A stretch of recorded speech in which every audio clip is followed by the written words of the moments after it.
Merci d'être venus aussi nombreux. Il y a même plus de monde en ligne à cette conférence du laboratoire d'analyse des politiques de développement sur le thème « Le Sénégal doit-il sortir du franc CFA, oui ou non ?»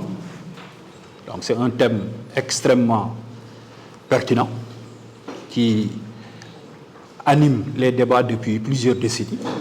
Et aujourd'hui, nous avons la chance de recevoir des panélistes de haut niveau autour de cette table. Je vais commencer d'abord par les présenter. Donc d'abord, nos invités. Juste à ma gauche, nous avons le docteur Nongo Samba Sylla, qui est connu de tous pratiquement, économiste et directeur de la région Afrique d'IDEAS. Merci d'avoir accepté notre invitation. Nous avons juste à gauche de Dr Sylla, le professeur Awa Traoré, agrégée en sciences économiques, actuelle directrice du Centre de recherche en économie appliquée, le CREA. À ma droite, nous avons un autre collègue, le professeur Amat Ndiaye, de la Faculté des sciences économiques et de gestion, qui est un consultant international et qui a l'habitude de s'exprimer sur les questions d'actualité. À la droite du professeur Amat Ndiaye, nous avons Dr Demba Moussa Dembélé, économiste, président de l'Africaine de recherche et de coopération pour l'appui au développement, ARCAD. Merci, M. Dembélé, d'avoir accepté notre invitation. Donc, le thème sur lequel va porter la conférence, le franc CFA, est un thème vraiment d'actualité. C'est vrai que c'est une question qui anime pratiquement les débats publics depuis plusieurs décennies, mais le franc CFA lui-même est une monnaie coloniale qui date de 1945, précisément du 26 octobre 1945, et qui a connu des évolutions avec les indépendances, avec bien entendu la division en deux blocs pour les pays africains. Le bloc Afrique de l'Ouest, plus connu sous le nom de UEMOA, et le bloc Afrique centrale avec la Banque centrale des États de l'Afrique centrale. Nos panélistes vont nous entretenir sur cette question-là et vont tenter d'identifier vraiment les problèmes que pose cette monnaie-là et de répondre à cette question de manière précise. Avant de donner la parole aux panélistes, je voudrais présenter les excuses du directeur du LAPT, le professeur Ahmadou Alimbaï, qui devait modérer cette séance et qui a voyagé. Donc nous allons commencer cette séance avec le docteur Nongo Samba Sylla, qui va essayer d'apporter des éléments de réponse à cette question. Monsieur Sylla, vous avez la parole. Donc, à la question, pour moi, le Sénégal doit sortir du franc CFA, oui. Avoir une monnaie nationale, parce que je ne pense pas que le projet de monnaie unique de la CEDEAO se fera un jour. Et je pense qu'on peut concevoir l'intégration monétaire autrement qu'à travers les monnaies uniques. Donc, là, ma présentation a pour objet de détruire l'argument selon lequel, si vous sortez du CFA pour avoir votre propre monnaie nationale, ça va être la catastrophe. Parce qu'en fait, ceux qui défendent le franc CFA, ils ont, disons, un argument. Le premier, en fait, l'argument, c'est de dire que les pays CFA ont la stabilité monétaire. Les non-CFA n'ont pas la stabilité monétaire. Et ne pas avoir la stabilité monétaire, c'est catastrophique. Donc, si le Sénégal sortait, par exemple, ça allait être catastrophique. Mais qu'est-ce que la stabilité monétaire? On ne sait pas. Est-ce que c'est une bonne chose? On ne sait pas. Comment on la mesure? On ne sait pas. Et c'est ça qu'on va voir. Donc, on peut dérouler.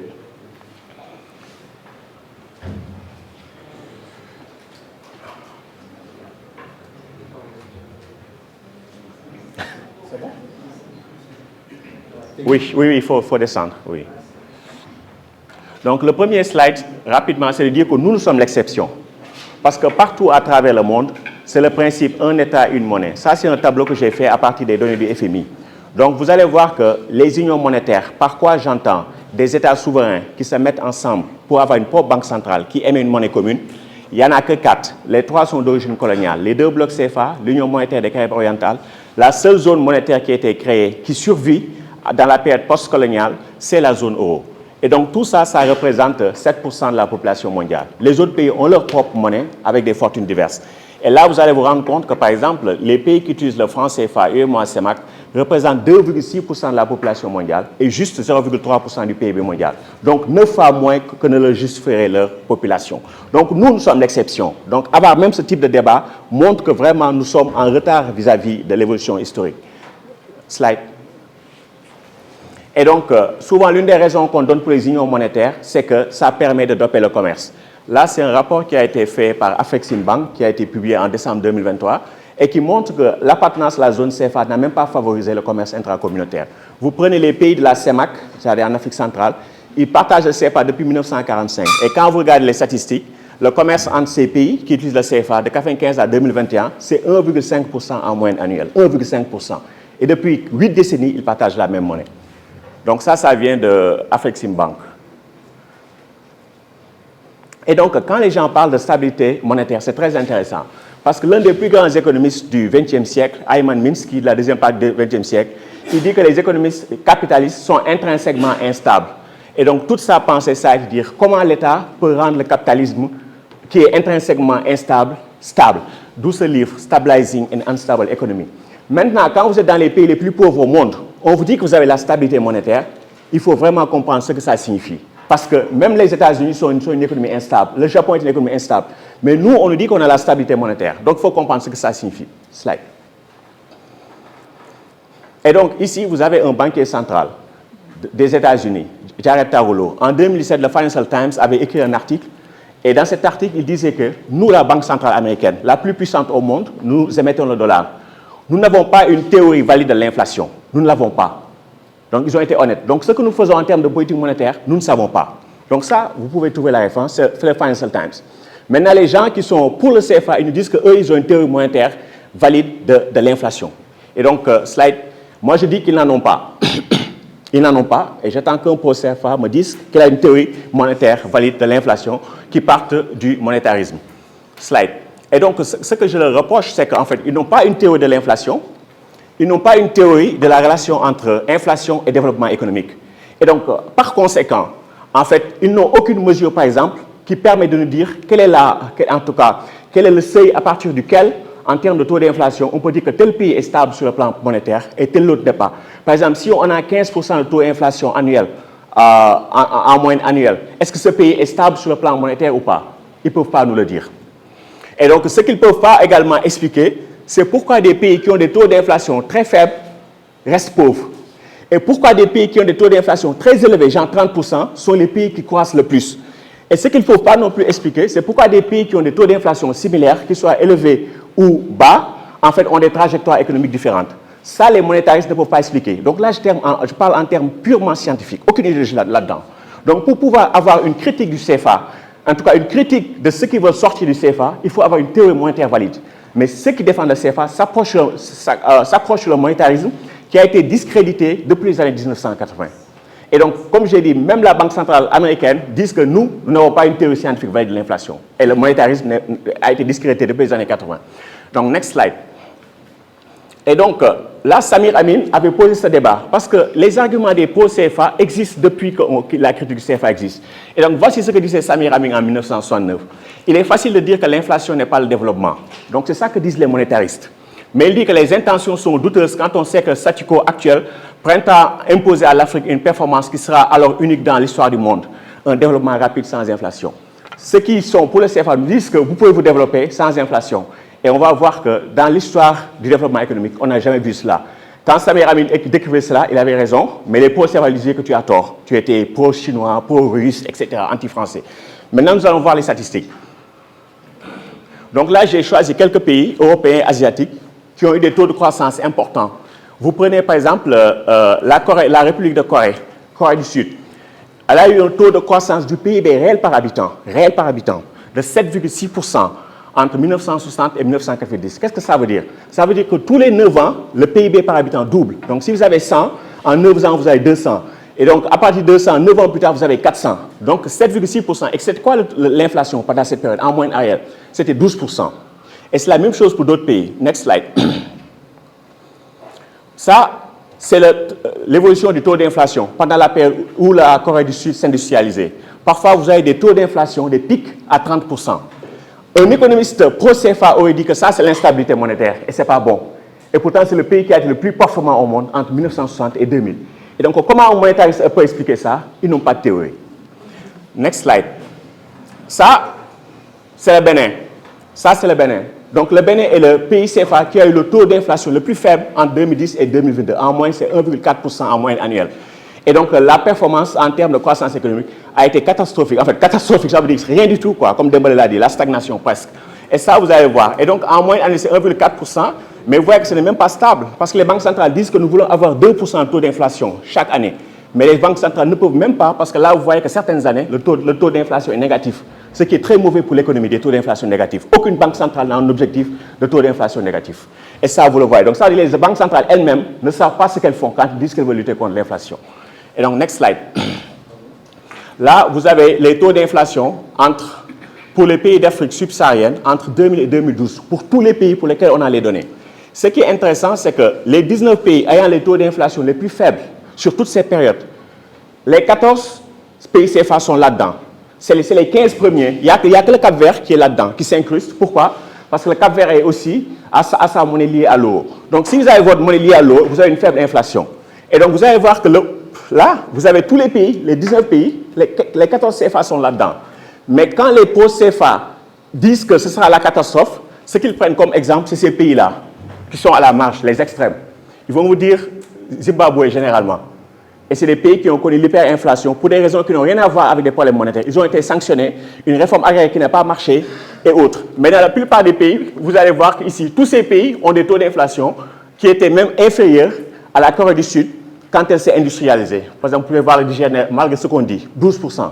Vous avez vu dans le cas de la Corée, c'était 12%. Donc tous ces pays ont quand même des niveaux d'inflation relativement faibles par rapport à l'histoire du développement économique. Mais quand ces gens disent que ça va être la catastrophe, ils prennent Zimbabwe, qui n'a rien à voir avec des problèmes monétaires. J'ai coordonné un livre qui s'appelle Economic and Monetary Sovereignty for Africa et un chapitre sur le Zimbabwe, l'hyperinflation.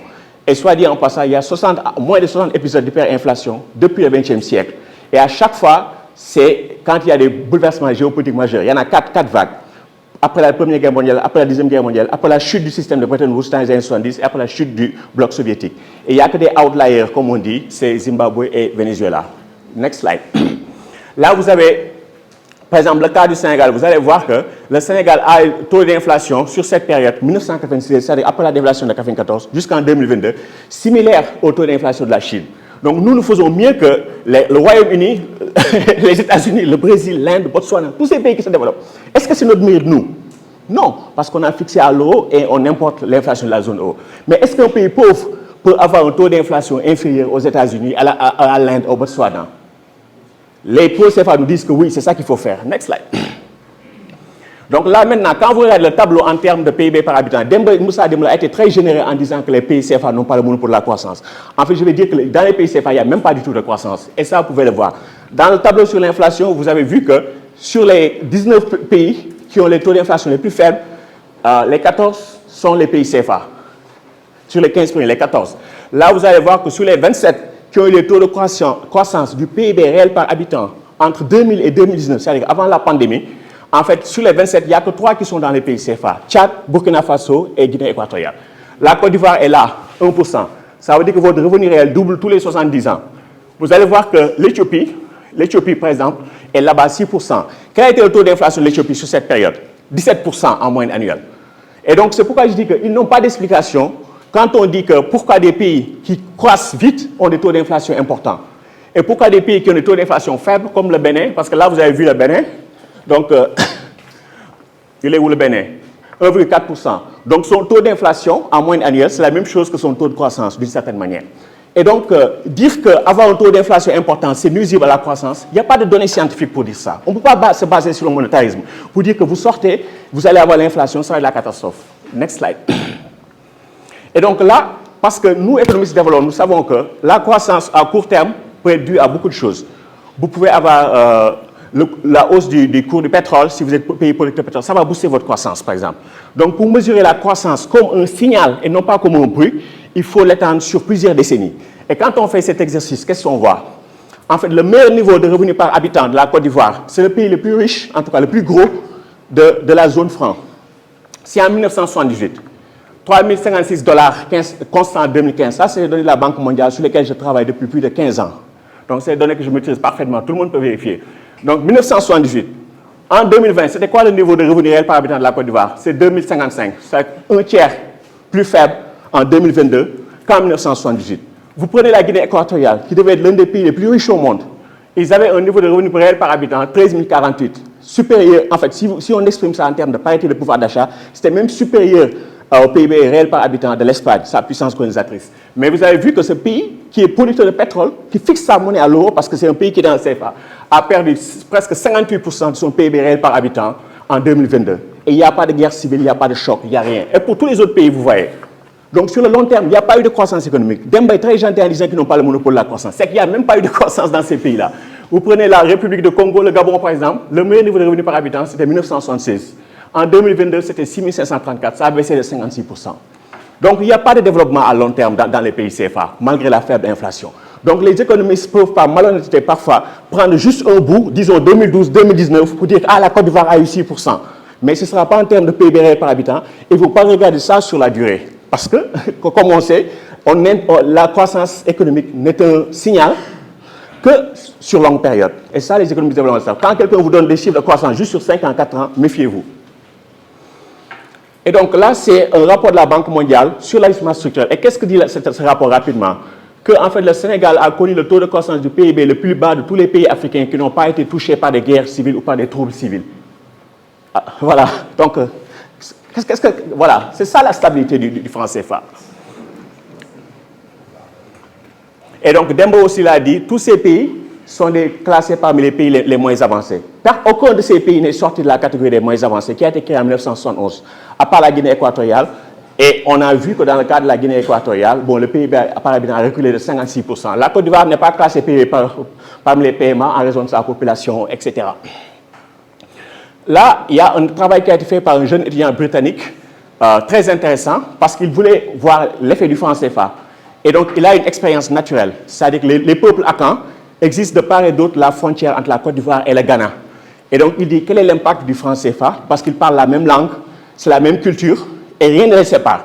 Et quand on regarde les indices de développement humain, comme Dembolani, il n'y a pas photo entre les peuples Akan, qui sont beaucoup plus développés au Ghana, comparé à la Côte d'Ivoire. Et ça, sa conclusion, il dit que vraiment le CFA a été catastrophique pour les peuples Akan qui sont en Côte d'Ivoire. Donc ça, c'est une expérience naturelle. Next slide. Donc rapidement, je vais terminer sur l'équilibre extérieur. C'est très important parce que si vous êtes économiste et qu'on parle de balance extérieure, ça c'est la formule de la balance extérieure. Donc c'est CAP plus variation des réserves vous donne les flux de financement que vous avez. CAP c'est la balance courante, donc c'est le solde extérieur. Donc solde commercial, solde du revenu primaire, solde du revenu secondaire, mis ensemble, plus la variation des réserves. Donc ce que ça montre, c'est que par exemple, si vous avez un déficit de la balance courante, ce déficit de la balance courante peut être financé par un afflux net de capitaux ou par la variation des réserves officielles détenues par la Banque centrale. Next slide. Mais vous allez voir ici que nous avons une balance courante qui est déficitaire. Disons, depuis 70 jusqu'à présent, c'est déficitaire. Donc ça veut dire que nous sommes dépendants des flux étrangers, flux financiers étrangers, pour financer notre balance courante. Parce que la variation des réserves de change, elle est maintenue constante parce que nous défendons un taux de change fixe. Il faut comprendre que nous, quand nous commerçons avec les autres, nous perdons des dollars, des euros, etc. Et donc, pour fixer la parité, pour maintenir la fixation, la parité fixe entre le CFA et l'euro, nous avons besoin d'avoir un matelas de devises. Et donc, ce matelas de devises, nous ne le gagnons pas à travers le commerce. À travers le commerce, nous perdons. Donc, ça veut dire que nous sommes obligés d'emprunter des euros et des dollars pour pouvoir défendre la parité fixe, disons, entre le franc CFA et l'euro. Donc, avant de pouvoir créer des réserves de banque centrale, il faut d'abord emprunter des euros. Et c'est ce que montre ce graphique. Et là, Dembélé l'a dit, et nous n'attirons pas des investissements directs étrangers. Là, c'est des données de stock, pas de flux. Quand on dit stock, c'est le cumul net des flux. Donc, depuis que ces pays sont indépendants, depuis 1960 jusqu'à présent, quand on regarde le cumul net des flux, des flux d'investissements directs étrangers, on voit qu'en 2019, le Ghana tout seul recevait beaucoup plus d'investissements directs étrangers que tous les pays de l'UEMOA combinés. Le Ghana tout seul. Vous voyez que le Maroc, il n'y a même pas photo avec l'UEMOA. Donc, ça veut dire que nous ne finançons pas le déficit extérieur à travers des investissements étrangers, mais à travers la dette. Et ça, vous allez voir ici.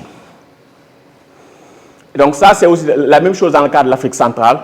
Un pays qui a une monnaie très dollarisée comme le Congo attire beaucoup plus d'investissements directs étrangers que la plupart des pays CFA, excepté la République du Congo. Next slide. Et donc là, vous allez voir que nous, en fait, la manière dont nous maintenons notre équilibre extérieur, c'est à travers les prêts des institutions financières internationales, FMI, Banque mondiale. Nous sommes les champions, disons, des prêts FMI. Pour tous les 14 pays de la zone franc, depuis leur indépendance jusqu'en 2023, nous avons reçu 200 prêts, 14 pays, sur 609 pour tout le continent. Et donc, ces prêts, nous représentons un tiers de tous les prêts du FMI depuis notre indépendance jusqu'à présent. Des prêts accordés par le FMI à l'Afrique. Et en termes de valeur, c'est presque 19%, 18,8%. Et vous allez voir que le Sénégal, nous faisons partie du top 3 des pays qui sont le plus dépendants du FMI en Afrique. 22 prêts depuis 1960, et vous voyez que c'est 2,2 milliards sur cette période. Ça, c'est les données du FMI. Ça veut dire que nous, la manière dont nous résolvons notre équilibre extérieur, c'est à travers la dépendance vis-à-vis du FMI de la Banque mondiale. Mais dépendre du FMI a des contreparties réelles. Et ça, vous allez voir, c'est l'avant-dernier tableau. Hein. Donc ça, c'est un tableau qui vient d'un économiste du FMI qui s'appelle Peter Doyle. Peter Doyle, en fait, il a été directeur du FMI dans la zone euro. Et quand il y a eu la crise de la zone euro, il a fait une lettre de démission retentissante en disant que le FMI faisait ce qu'il appelait economic malpractice. Ça veut dire malfaisance économique. Pourquoi? Parce que les FMI avaient fait des travaux en interne disant que quand le surplus primaire dépasse 2%, ça peut être très catastrophique pour la croissance. Le surplus primaire, c'est quoi? C'est le solde budgétaire de l'État avant le paiement des intérêts sur la dette. C'est ça le surplus primaire. Et donc, quand c'est 2% du PIB, ça peut être très catastrophique pour vous. Et le FMI, à l'époque, avait imposé 3,5% à la Grèce. À la Jamaïque, ils ont imposé 7% sur 30 ans. Actuellement, ils imposent à la République du Congo 7% jusqu'en 2030. Donc ça, c'est catastrophique. Et donc, lui, ce qu'il a fait, il a pris les pays CFA. Il disait, par exemple, en 90, quels sont les pays qui avaient le même niveau économique en termes de PIB par habitant que les pays CFA. Et 30 ans plus tard, quelle a été leur évolution? Et il montre que, en fait, les pays CFA, par rapport à leurs meilleurs pairs, en fait, ont eu des croissances beaucoup moins importantes. Et ce qui explique cela, c'est qu'en fait, le FMI leur a imposé des surplus primaires beaucoup plus élevés comparé aux autres pays. Et donc, le surplus qu'on leur a imposé, c'est 1,8% dans sa comparaison. Donc, ça veut dire que nous, cette stabilité monétaire, elle est totalement illusoire. Parce que vous avez des déficits extérieurs, vous n'attirez pas les investissements directs étrangers, vous dépendez du FMI, le FMI vous impose l'austérité, et le résultat à la fin, c'est l'absence de croissance économique et de développement sur le long terme. Next slide. Et donc, il y a un économiste de la Banque mondiale qui s'appelle Ali Zafar, qui a récapitulé tout ça dans un livre qu'il a publié en 2020, le CFA Frank Zone. Et donc, ça, je ne vais pas vous le lire, mais en tout cas, tout ce que je viens de vous dire, il décrit ça largement en disant que nous sommes à la traîne partout. Sur tous les indicateurs de développement qui comptent, nous sommes derrière. Et il dit même que le fait que nous ayons une faible inflation, en fait, ça justement a pénalisé notre croissance. Donc, la faible inflation, ce n'est pas un atout, c'est une pathologie. Parce que pour un pays pauvre, on vous dit que vous avez 1%, 1,4% de taux d'inflation sur 30 ans, et vous avez des taux d'inflation même beaucoup plus moins élevés que les États-Unis, etc., l'Allemagne. Ce n'est même pas crédible. Donc, le dernier slide, c'est que toute cette prétendue stabilité monétaire trouve aussi sa conclusion logique dans l'instabilité politique. Donc, nous sommes les champions du monde, les pays CFA, des coups d'État militaires réussis partout à travers le monde. Ça, c'est les tableaux que j'ai moi-même fait publier. Donc, depuis 1960 jusqu'en 2023, il y a eu 375 coups d'État militaires réussis dans le monde. Quand on dit réussi, ce n'est pas un jugement moral, mais c'est-à-dire qui ont abouti à un changement de gouvernement. Et donc, en Afrique, il y en a eu 160. 71 dans les seuls pays CFA. Et dans la dernière période, vous allez voir qu'il y a eu, en 2020 et 2023, il y a eu 14 coups d'État militaires dans le monde. 8 dans les pays de la zone franc historique. Donc, c'est ça que je voulais tenir à vous dire. Quand quelqu'un vous parle de stabilité monétaire du CFA, montrez-lui en fait toute cette contrepartie en termes d'instabilité politique, d'instabilité économique, d'absence de développement économique. Donc, tant qu'on n'a pas une théorie scientifique valide de l'inflation, personne ne peut dire que si vous sortez du CFA, ça va être la catastrophe. Maintenant, les raisons positives pour lesquelles le Sénégal doit avoir une monnaie nationale, peut-être que j'en parlerai tout à l'heure. Merci. Bonjour tout le monde. Merci, M. Fall, pour l'invitation à parler de ce sujet, comme vous l'avez dit tout à l'heure, éminemment polémique, mais également important. Alors, je salue mes collègues panélistes sur la table, le professeur Ahmad Ndiaye, que je lis très souvent dans la presse, même si on n'est pas d'accord parfois, mon cher ami Longo, mon complice, le professeur Awa Traoré, du CREA, et puis toutes les étudiantes et tous les étudiants, les invités qui sont dans cette salle. Alors, la question qui nous est posée est celle-ci. Le Sénégal doit-il sortir du franc CFA? En ce qui me concerne, la réponse est oui. Pour deux raisons principales. La première, c'est que j'interroge d'abord l'origine et la finalité du franc CFA. Et la deuxième raison, c'est de montrer que le franc CFA, quand on parle d'avantage, c'est un avantage peut-être pour la France, mais pas pour les pays africains, avec des chiffres. Alors, il y a une question souvent qui est occultée quand on parle du franc CFA.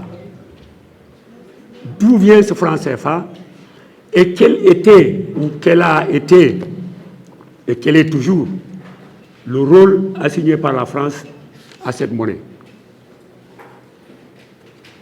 Pour rappel, le franc CFA a été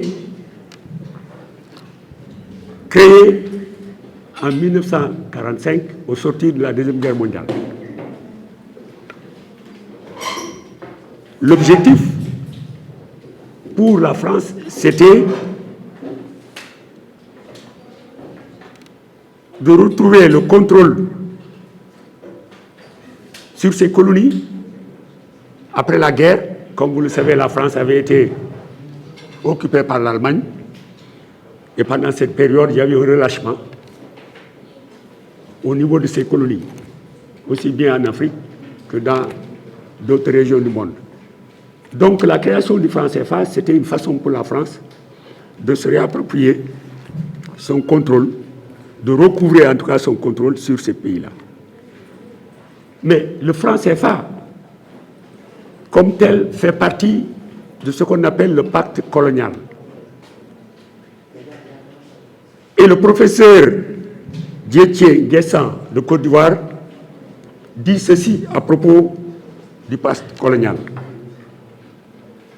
Le fondement originel, je le cite, de la zone franc reste le pacte colonial. Le système des monnaies coloniales procédait du même état d'esprit que celui ayant instauré les mécanismes commerciaux du pacte colonial. Et dans le pacte colonial, la colonie devient un moyen d'enrichir la métropole ainsi qu'un atout pour lui donner poids et prestige dans le concert des pays les plus forts. Fin de citation. Après les indépendances, ce pacte colonial est devenu un pacte néocolonial. Et le rôle du franc CFA n'a pas du tout changé. Sauf que aujourd'hui, on ne parle plus de colonie, mais on parle de pays indépendants, même si cette indépendance est à mettre entre guillemets. Et donc, le franc CFA reste toujours un instrument du pacte néocolonial. Et les colonies jouent le même rôle, les pays indépendants ou les néocolonies jouent le même rôle qu'elles jouaient pendant la colonisation. Et la dévaluation de 1994 démontrait que ce pacte néocolonial était toujours en vigueur. Souvenez-vous, c'est la France qui a décidé de cette dévaluation. Et le Premier ministre de l'époque, M. Édouard Balladur, disait ceci, je le cite. Le franc CFA a été dévalué en 1994 à la demande de la France, parce que nous pensions que c'était le meilleur moyen d'aider ces pays dans leur développement. Fin de citation. Donc, 33 ans après, c'est la France qui décide de la dévaluation du franc CFA. Ce qui veut dire que ce n'est pas une monnaie qui appartient aux pays africains. Et on a envoyé, la France à l'époque avait envoyé son ministre de la coopération pour venir à Dakar, réunir 14 chefs d'État et de gouvernement pour les informer, pas pour leur demander leur avis, pour les informer de la dévaluation. Donc, je pense que c'est cette dévaluation de 1994 et le point de vue exprimé par Balladur montre que le franc CFA était et reste une monnaie africaine, française. Et il y a 40 ans, un éminent économiste camerounais, Joseph Tidjang Pouemi, affirmait ceci, je le cite. La France est le seul pays au monde à avoir réussi l'extraordinaire exploit de faire circuler sa monnaie, rien que sa monnaie, dans des pays politiquement libres. Le franc CFA n'est la création d'aucun État africain. Il est la créature de l'État français.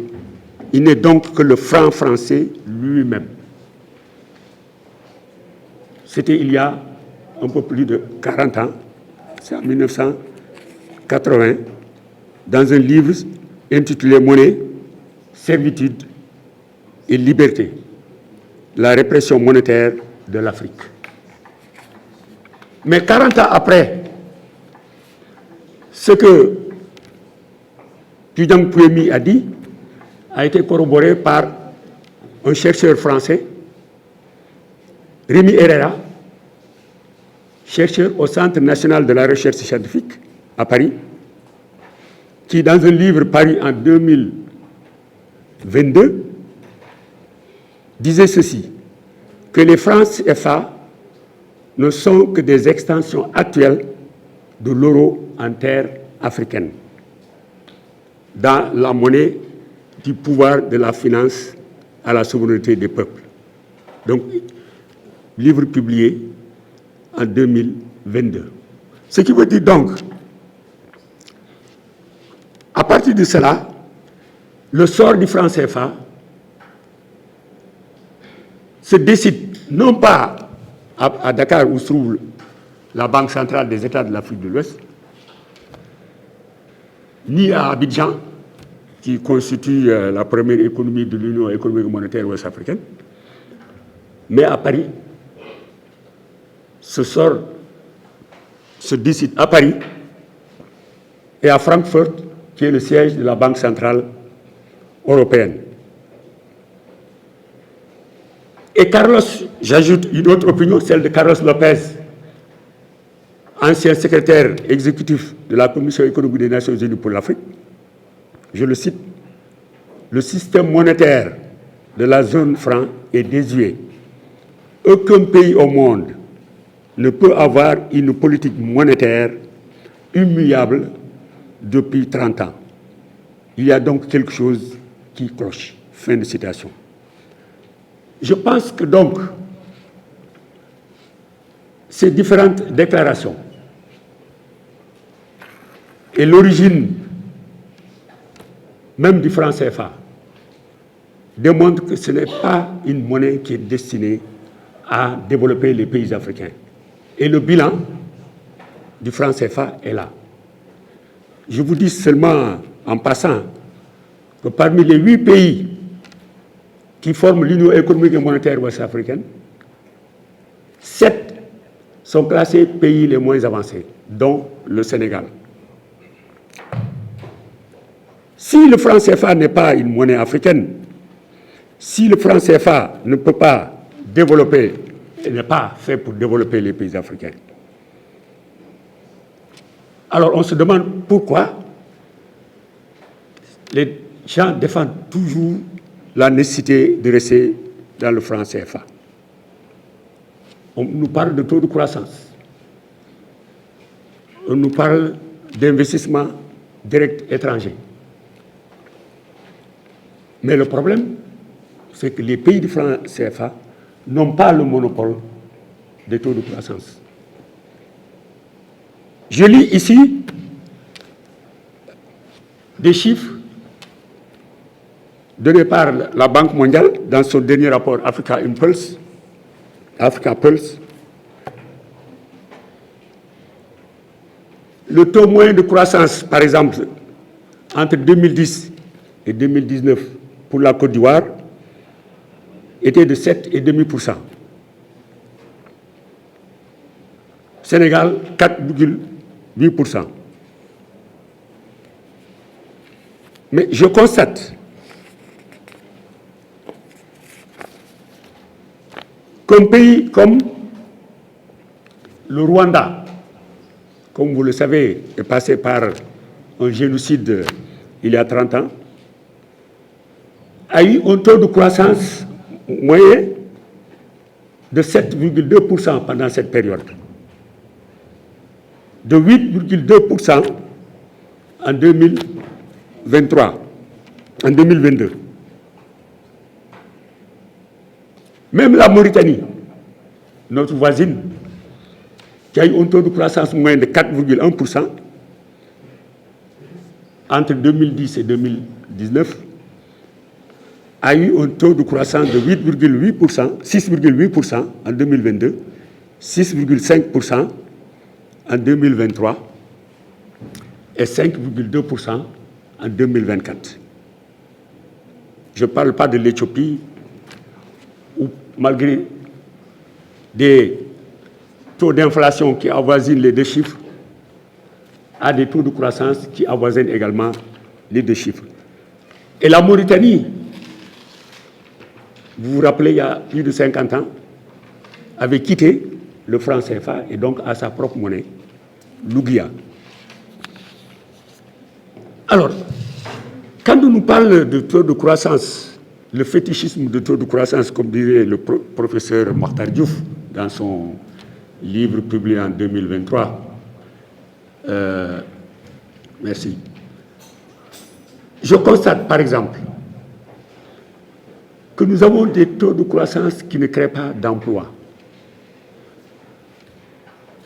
Le dernier rapport de l'initiative pour la transparence des industries extractives du Sénégal, le rapport de 2023, les exportations tirées du secteur extractif étaient évaluées à près de 32%, presque le tiers des exportations du pays en 2023. La contribution de ce secteur au PIB était de moins de 5%. Mais c'est surtout au niveau de l'emploi.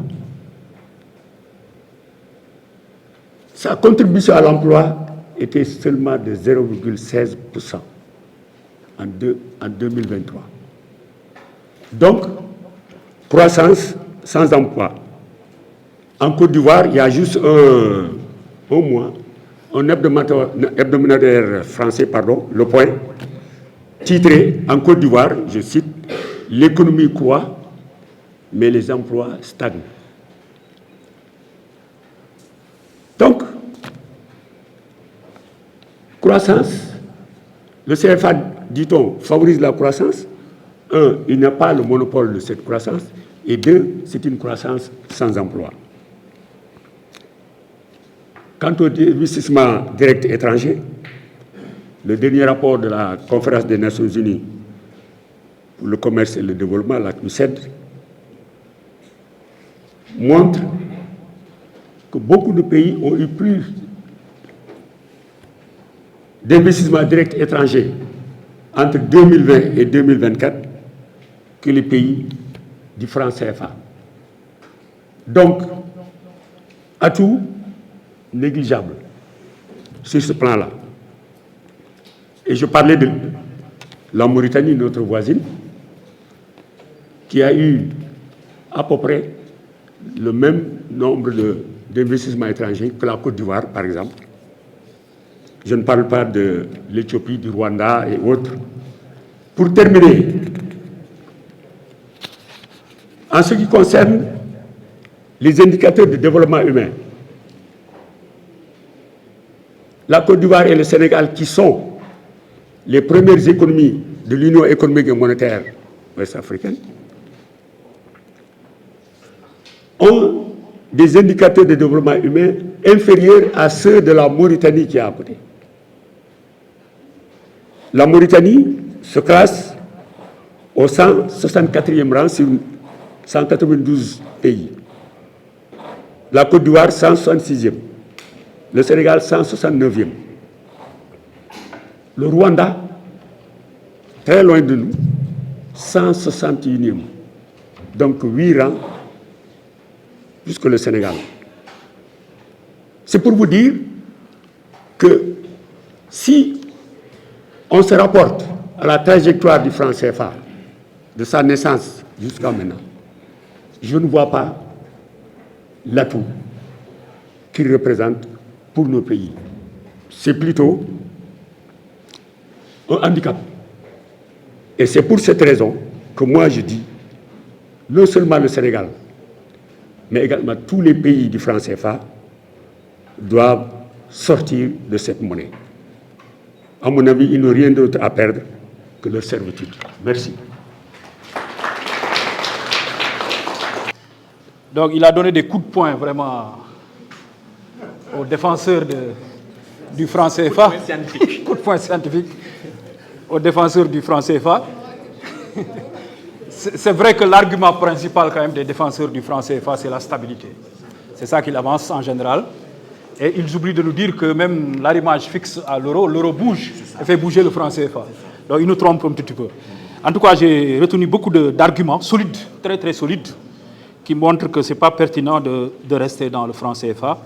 Nous ne devons pas avoir peur de l'inflation. Là aussi, j'ai bien retenu cela. Nous sommes les champions du monde en termes de faiblesse de la croissance. Nous sommes les champions du monde en termes de coup d'État même, oui. En termes de changement politique, etc., etc. Donc, vraiment, il y a des arguments très, très solides qui ont été avancés par le docteur Sylla, qui vont en faveur de la sortie des différents pays de la zone franc. Je vais maintenant donner la parole au professeur Awa Traoré, qui va elle aussi apporter sa contribution au thème. Prof, vous avez la parole. Merci, monsieur le modérateur, professeur Ndiak Fall. Quoi dire après ces deux discours Donc, en faveur de ma part, on verra. Est-ce que ça sera partisan ou défenseur? On verra. Donc, encore une fois, très ravi et honoré de partager avec vous ce panel. Donc, aux côtés de personnalités imminentes, comme je l'ai dit tantôt, donc avec une expérience très très avérée concernant les priorités de développement de nos économies et plus particulièrement le Sénégal. Donc je tiens aussi à exprimer toute ma gratitude au laboratoire d'analyse des politiques économiques, plus particulièrement le professeur Ahmadou Ali Mbaye de l'invitation, mais aussi des efforts constants dans le domaine de la recherche appliquée et également sa participation très très très avancée concernant les priorités étatiques de nos économies, c'est-à-dire africaines et plus particulièrement aussi le Sénégal. Donc, nos salutations aussi les plus respectueuses à nos deux invités, donc les docteurs Sylla et docteur Dembélé. Donc, on a beaucoup appris lors de vos interventions, que ce soit à la télé, que ce soit dans les conférences. Encore une fois, merci d'être venu au programme WASCAL. Donc, je tiens aussi à exprimer toute ma gratitude aussi et un profond respect à notre doyen, le professeur Ndiaye. Donc, ravi aussi de partager le panel avec vous. Donc, le thème proposé aujourd'hui, qui est en rapport avec le Sénégal, doit-il sortir ou non du franc CFA? Donc, peut-être, avant de donner ma réponse par rapport à ça, donc c'est un thème qui est d'actualité, donc d'une importance capitale, dès lors que ça prend en compte un peu l'avenir monétaire de notre pays, l'avenir monétaire de notre pays. Et ce qu'il faudrait peut-être revoir avant même de répondre à cette question, ça repose d'abord sur deux logiques, sur deux aspirations logiques, comme vous l'avez dit bientôt, Dr Sylla. D'abord avec une aspiration de stabilité dont vous déclinez, et une aspiration aussi de souveraineté autant pour moi économique, mais aussi une aspiration de stabilité macroéconomique. Donc moi, pour ma part, avant de répondre à cette question, je me dis que oui, il y avait le franc CFA, mais avant de répondre, est-ce qu'on devrait réformer, sortir, oui ou non, il faudrait au moins qu'on fasse un petit récapitulatif, relater un peu pourquoi on avait choisi le franc CFA, quels sont les avantages. Après ce choix, pourquoi maintenant doit-on réformer ou bien doit-on sortir? Et maintenant, contextualiser maintenant notre vision par rapport au Sénégal. Parce que si je ne me trompe pas, on nous a dit que le Sénégal doit sortir ou non, donc avec un focus sur le Sénégal. Raison pour laquelle, moi, j'ai... par rapport à cette présentation, donc premièrement, ça sera une petite introduction où on va relater un peu le franc CFA. Deuxièmement, on aura le fonctionnement du franc CFA, mais de façon très très brève. Hein. Et après, un troisièmement, où on va examiner les risques et les opportunités à une éventuelle sortie. Quatrièmement, les pistes de réforme. Et cinquièmement, maintenant, prendre en compte la vision Sénégal 2050. Donc, vous l'avez si bien dit et vous conviendrez avec moi que depuis des décennies, hein, les débats concernant l'avenir monétaire, que ce soit au Sénégal, que ce soit dans la zone UEMOA ou CEMAC, donc c'est toujours d'actualité. Pourquoi? D'abord, le franc CFA, c'est un héritage colonial, mais au-delà de tout ça, c'est un instrument de coopération. Donc, ne serait-ce qu'affecter deux avantages, peut-être il est intéressant de débattre cette thématique. Donc, le débat autour du franc CFA, comme je l'ai dit tantôt, oppose deux aspirations légitimes, donc la souveraineté monétaire et aussi celle de la stabilité macroéconomique. Donc, avant tout ça, il y a la décision maintenant complexe par rapport à nos gouvernements. Oui, le choix d'abandonner une monnaie unique reste bien sûr une décision stratégique qui est importante pour tout gouvernement.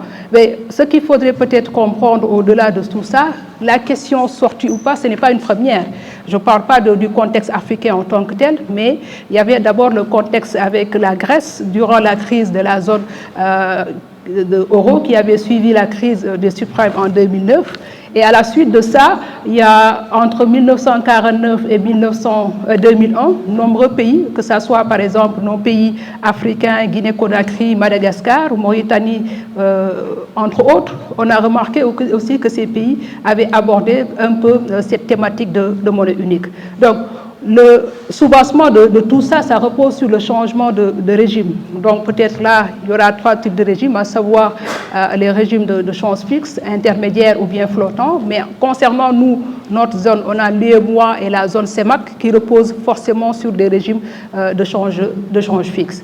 Au-delà de tout ça, maintenant, lorsqu'on nous dit le débat, il faudrait dire que le débat dépasse les clivages classiques. Donc, il ne faudrait pas avoir une analyse idéologique ou bien une analyse qui repose sur l'émotion. Je pense qu'ici, il faudrait juste avoir une analyse nuancée en apportant une réflexion stratégique, mais aussi une analyse rigoureuse.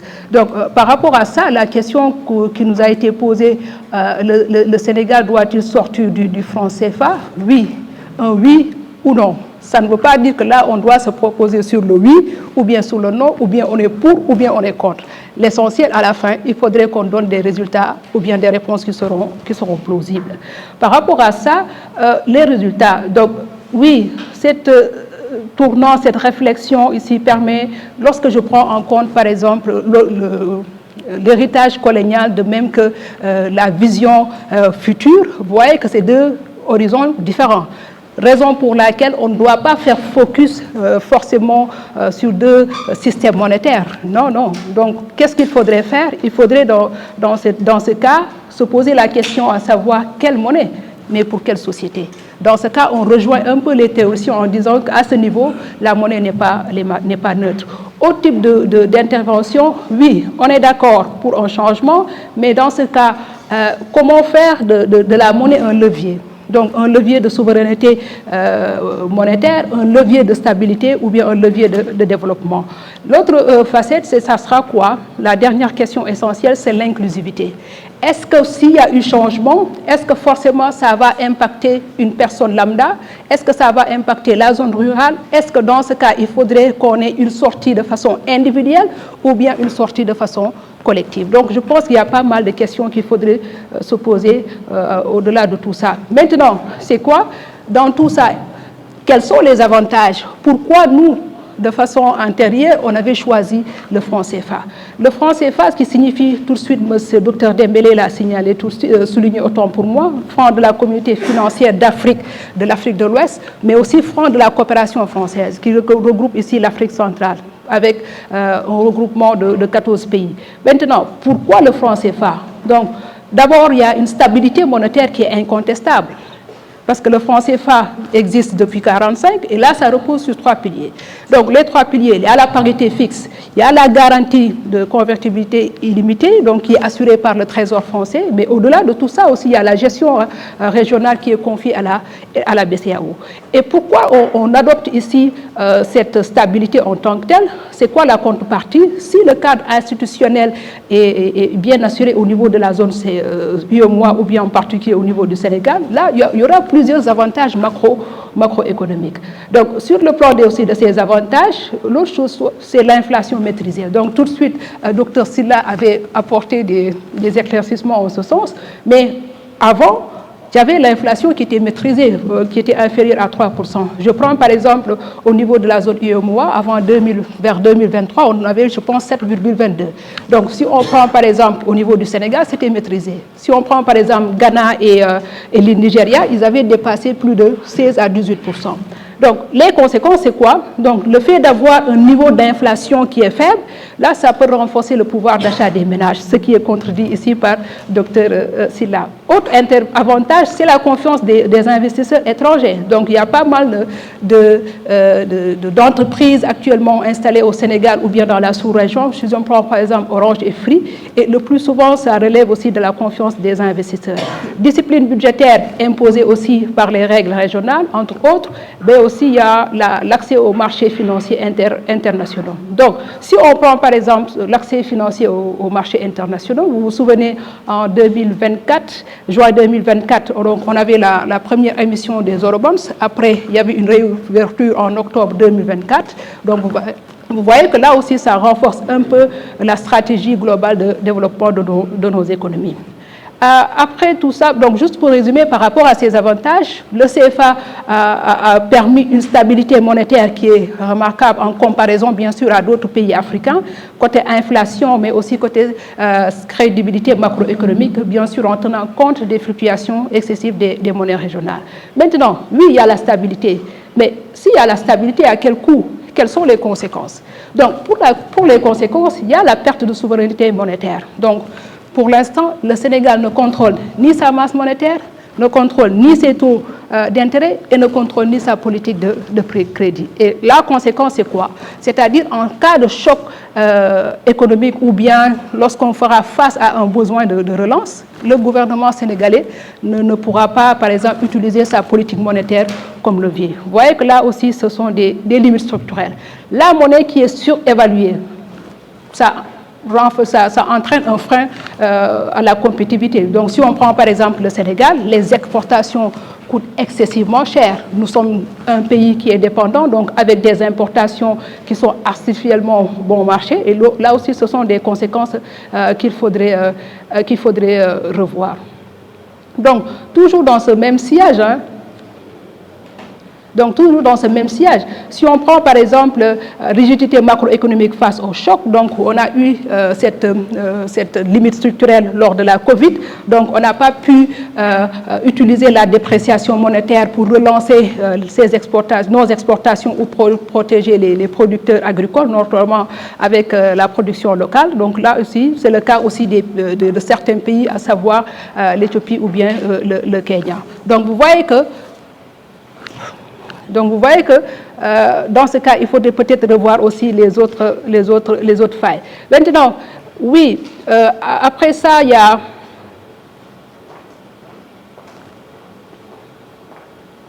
Donc, après ça, il y a sortir du franc CFA une souveraineté monétaire sous contrainte. Hein.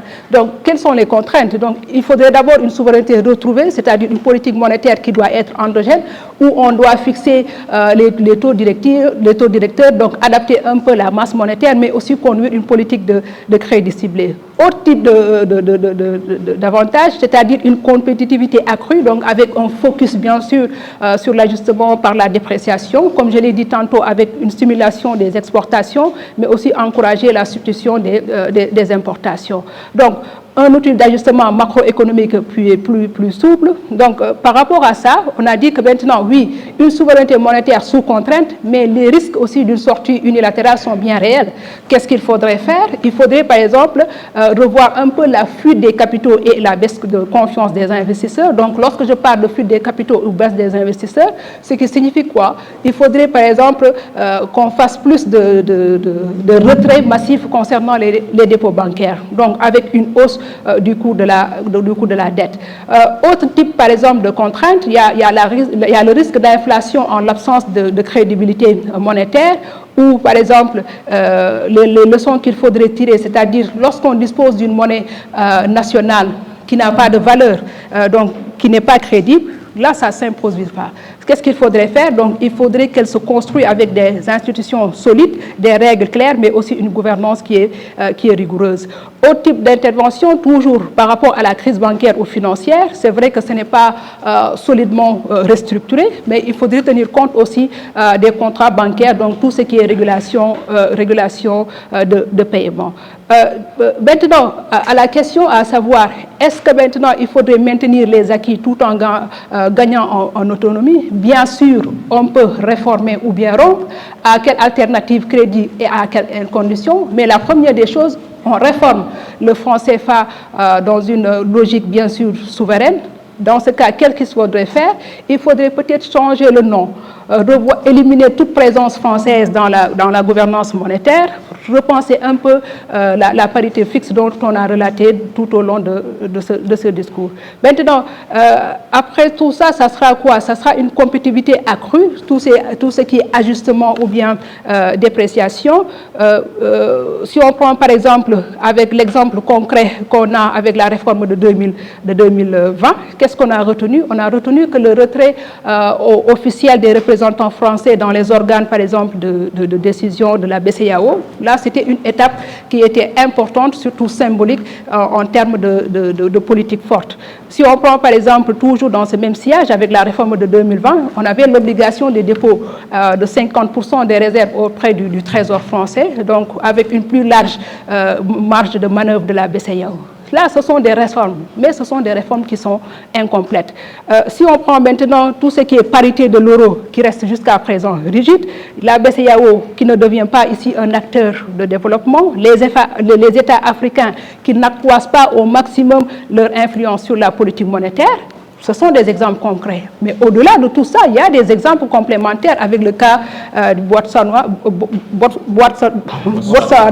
donc, qui dispose aussi d'un régime de change qui est ajustable, donc lié le plus souvent à un panier de biens. Ce sont des exemples concrets, peut-être qu'il faudrait s'inspirer. De telle sorte que lorsqu'on pose la question à savoir est-ce qu'il faudrait réformer, oui, réformer le franc CFA, ce n'est pas, par exemple, changer de nom. Non, peut-être on doit réformer en une monnaie, par exemple, qui est africaine, une monnaie qui est crédible, mais aussi une monnaie gouvernée par les Africains et au service de leur propriété. Maintenant, au-delà de tout ça, c'est quoi?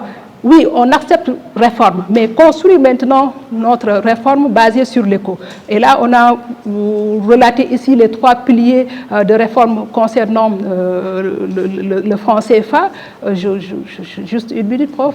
Donc, à travers ça, il y a l'éco ici. L'éco ici, c'est vrai que notre vision en tant qu'économiste, à la base, c'est l'éco comme une ambition collective encore à bâtir, où on a relaté l'ensemble des avantages, donc avec des avantages bien sûr théoriques qui prend en compte la solidarité financière accrue. Mais après, il y a quoi?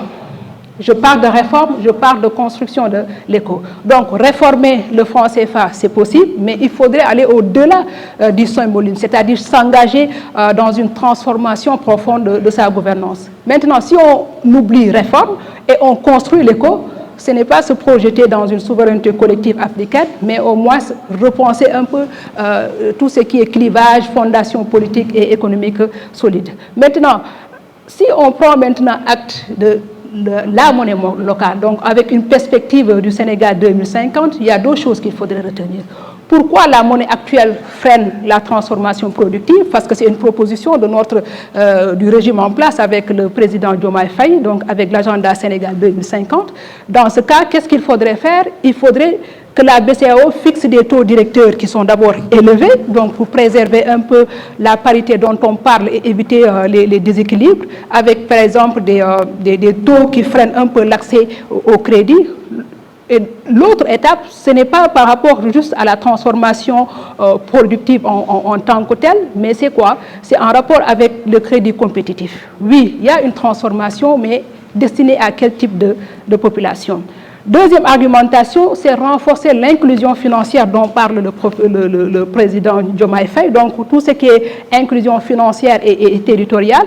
Et à ce niveau, lorsqu'on adopte cette inclusion, c'est sûr qu'on va bénéficier, par exemple, des taux qui seront élevés, surtout dans des centres urbains bancarisés. Donc,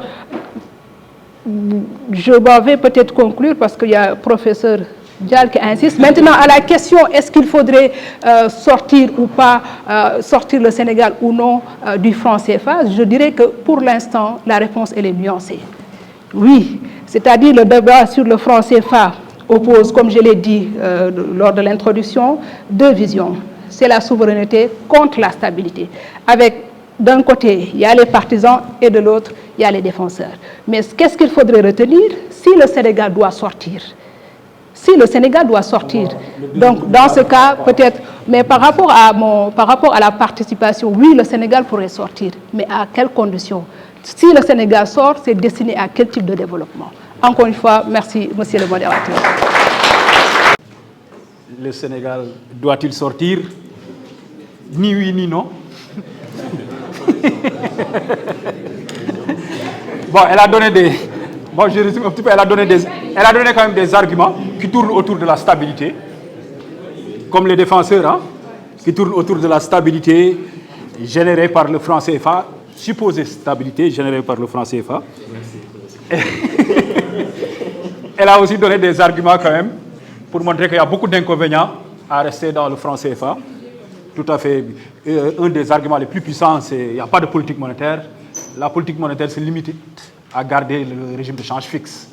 Donc ça, rien que ça, je pense que c'est un argument de taille. Sans plus tarder, nous allons passer la parole à mon collègue. Je pense qu'il est pressé de prendre la parole parce que... Je l'ai déjà entendu plusieurs fois sur cette question-là. Je sais un petit peu ce qu'il passe. Bon, je donne la parole au professeur Amath Ndiaye. Merci, Président. Merci, professeur Ndiak Fall. Merci à toute l'assistance. Merci aux chers collègues conférenciers. Voilà, je suis tout heureux d'être devant vous pour nous parler du... Hein? Oui, c'est là. C'est la première qui a été sortie. Hein? De ce côté, ok. Bon, 5 raisons. Je dis, il y a 5 raisons pour ne pas abandonner le franc CFA. Je commencerai par dire que l'histoire est quelque chose d'évolutif. Il faut un esprit critique et dialectique pour comprendre l'histoire. Alors, tout ce que nous ont légué nos grands-parents n'est pas bon. Parce que si tout ce que nous avons légué nos grands-parents était bon, nous ne serions pas des musulmans aujourd'hui, ni des chrétiens. Donc l'histoire, il faut un esprit critique pour la lire et pour la comprendre. Donc c'est ça l'histoire du franc CFA. Donc quand j'entends ici les intervenants, j'ai l'impression qu'ils disent que vraiment, ils sont sortis du CFA, nous serons développés. C'est ça, j'ai l'impression. Sortez du CFA, vous serez développés. Sortez du CFA, vous serez développés. C'est ça. Alors qu'il y a 32 PMA en Afrique. 32 PMA. Le dernier classement fait sortir 32 pays africains sur 44 dans le monde. C'est le CFA qui a fait ça. Il y a 32 PMA africains, alors qu'il n'y a que 14 PMA, 14 pays africains. Et dans ces 14 pays africains, il n'y a que 11 PMA. Il n'y a que 11 PMA CFA sur 32 en Afrique. C'est le CFA qui a fait ça. Il faut qu'on regarde les choses de manière plus critique, de manière plus concrète. Donc, je commence par ça, donc vous pouvez envoyer les slides.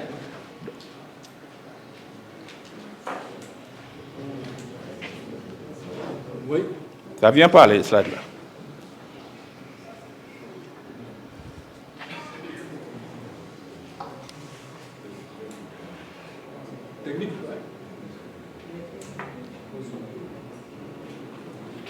C'est pas clair, hein? Voilà, agrandissez. Donc, ce que je dis, ce n'est pas les slides que je vais envoyer, hein, je pense.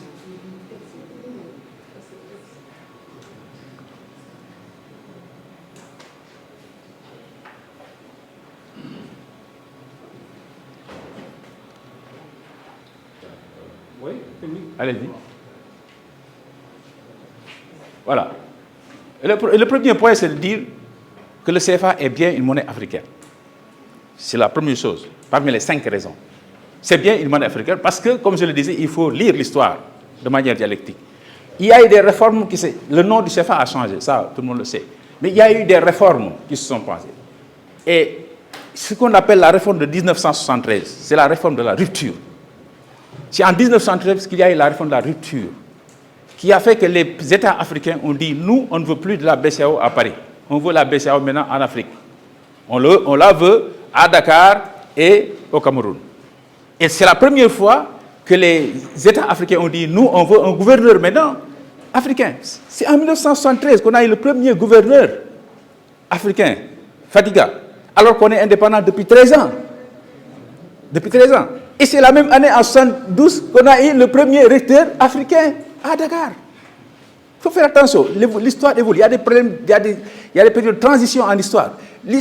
L'université de Dakar appartient au Sénégal, et sénégalaise, et appartient au Sénégal depuis 60, mais le Sénégal n'a exercé sa souveraineté sur l'université de Dakar qu'à partir de 1972, le premier recteur africain. Donc il faut faire attention, les choses évoluent. Donc 1973, vous avez donc cette rupture brutale, la banque est déplacée en Afrique, le gouverneur Fadiga, c'est le premier gouverneur africain, ivoirien. Donc ça, c'est des choses qu'il faut savoir. Pour montrer que ça, c'est une monnaie africaine, on aspire à plus de souveraineté. Vous pouvez connaître le slide.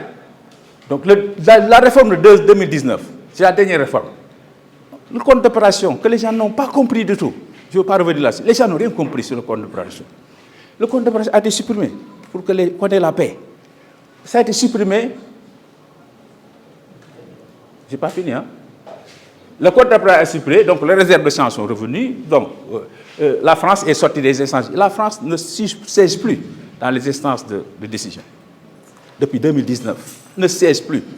Il n'y a que des Africains et des professeurs d'université, etc., qui décident de la politique monétaire. Slide. Il y a une chose aussi dans l'opinion. Il ne faut pas que les gens confondent droit de battre de la monnaie, droit de battre monnaie et fabrication de billets.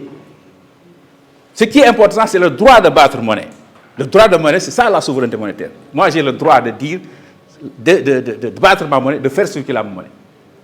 Donc, c'est parce que si vous focalisez sur la fabrication de billets, vous allez vous tromper. Parce qu'il y a, vous allez vous tromper. Allez-y. Parce qu'il y a 17 pays africains aujourd'hui qui ne sont pas CFA, qui font fabriquer leurs billets à l'étranger. Pourtant, c'est des pays souverains, monétairement. La Gambie, le Dalasi ne se fabrique pas en Gambie. L'Ouguiya mauritanienne, ça ne se fabrique pas en Mauritanie. Pourtant, c'est des pays qui ont leur souveraineté monétaire, qui ont leur propre monnaie nationale. Attention, donc ne confondez pas fabrication de billets et droit de battre monnaie. Le droit de battre monnaie est bien pour nous, pour la BCEAO. C'est la BCEAO qui aimait la monnaie. Parce qu'un conteneur de billets qui quitte la France, qui vient en Afrique, ce n'est pas de la monnaie. Hein? Ça devient monnaie que lorsque la banque aura mis ça dans le circuit. Donc, il ne faut pas faire confondre billets fabriqués, imprimés et monnaie. Ce n'est pas de la monnaie. Tant que la Banque centrale n'a pas mis ça dans le circuit. Allez-y. Donc, allez-y. Maintenant, je disais tout simplement qu'au départ, que vraiment, comment dirais-je, il ne faut pas avoir à l'esprit que sortir du CFA, vous serez développé. Il n'y a aucune étude sérieuse, je n'ai pas vu encore une étude qui a mis en cause, qui a fait le lien de causalité entre, comment dire, le sous-développement des pays, ou bien entre la croissance économique dans nos pays et le CFA. Je n'ai pas vu d'étude qui dit que voilà, c'est à cause du régime de France, du régime CFA. Je ne parle pas des articles de presse que moi j'écris, ou bien d'autres écrivent dans Le Soleil, dans Wolf, etc. Je parle des études scientifiques. Il n'y a pas d'article qui dit que voilà, c'est le CFA. Moi, j'ai essayé de faire ce travail-là en 2019 avec un collègue comme là. On a fait ce travail en 2019 pour voir dans la CEDEAO, est-ce qu'on peut dire que le régime de change est facteur de croissance ou non? On a trouvé que non, il n'y avait pas de lien. Vous pouvez l'article là, si vous voulez, je vous le donne après. On a vu qu'il n'y a pas de lien entre la croissance économique à long terme et le régime de change. Donc, il faut voir autre chose pour expliquer nos performances. Mais si on reste seulement aux performances, je fais ça pour vous dire que ce que les gens disent n'est pas vrai. Quand vous regardez le taux annuel moyen entre 2010 et 2022 est de 4,9%, supérieur à celui de la ZMOA. La ZMOA, c'est le Ghana, la Gambie, c'est les autres pays de la CEDEAO. Donc, on voit que le taux de croissance, allez-y, graphique, voilà. Croissance annuelle entre 2010 et 2022. Ce taux de croissance est calculé sur le PIB réel. Hein? Donc, quand vous dites qu'il n'y a pas de croissance, c'est faux. Parce que les salaires des fonctionnaires ont augmenté, le budget de l'État a augmenté. S'il n'y a pas de croissance, ce n'est pas possible. Donc, soyons sérieux. S'il n'y a pas de croissance, le budget de l'État du Sénégal n'augmente pas. Les salaires des fonctionnaires ont bien augmenté. C'est fait à quoi? Etc., etc. Regardez 2010 à 2022, regardez les taux de croissance dans le monde. Le taux de croissance moyen de l'UEMOA est supérieur à ceux des autres pays de la ZMOA, Ghana, Nigeria, Sierra Leone, etc. Il est même supérieur à la moyenne de l'Afrique sud, au sud du Sahara. Ça, c'est les données que vous pouvez trouver dans le site de la Banque mondiale, WDI, World Development Indicators. Allez-y. Alors là, c'est une autre... L'inflation, n'en parlons pas. Nous sommes les champions presque du monde de l'inflation. Regardez. Quand vous avez 30% en moins d'inflation, et là, regardez, vous avez moins de 2%. Mais l'inflation, c'est très important. Nous avons une population à faible revenu. L'inflation va comment dirais-je, amenuiser le pouvoir d'achat des populations. Et si l'inflation amenuise le pouvoir d'achat, qu'est-ce qui se passe? La demande baisse et l'offre va baisser. C'est pour ça que nous sommes en train de faire un travail avec mon équipe, et on est en train, ce travail bientôt sauté, on a montré dans ce travail que l'inflation avait un impact négatif sur la croissance de la ZMOA. On arrive à ce résultat-là. Donc ça va bientôt sortir. Donc ici, vous voyez, c'est pourquoi l'inflation est dangereuse. Parce que s'il y a de l'inflation, les taux d'intérêt aussi sont élevés. Les gens vont emprunter à des taux élevés. Les investissements seront pénalisés. C'est pour ça que l'inflation, le premier ennemi d'une monnaie, c'est l'inflation. Parce que si vous n'avez pas une monnaie qui peut conserver son pouvoir d'achat, cette monnaie-là ne remplit pas sa troisième fonction. Sa troisième fonction de réserve de la monnaie, c'est la fonction de réserve de valeur. Si une monnaie qui laisse échapper l'inflation, c'est une monnaie qui fait cette fonction-là. Et à partir du moment où vous perdez cette fonction-là, tout le monde fuit cette monnaie. Et vous êtes dans l'instabilité.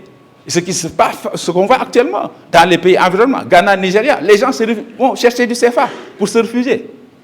Allez-y. Donc, maintenant, crédit, c'est combien? 10 minutes? 5. Crédit, ça c'est un autre argument pour dire que ce qu'on dit, on dit souvent que dans les pays du CFA, on ne fait pas de crédit. La France, je ne sais pas, c'est Macron qui téléphone, dit ça. Regardez les chiffres.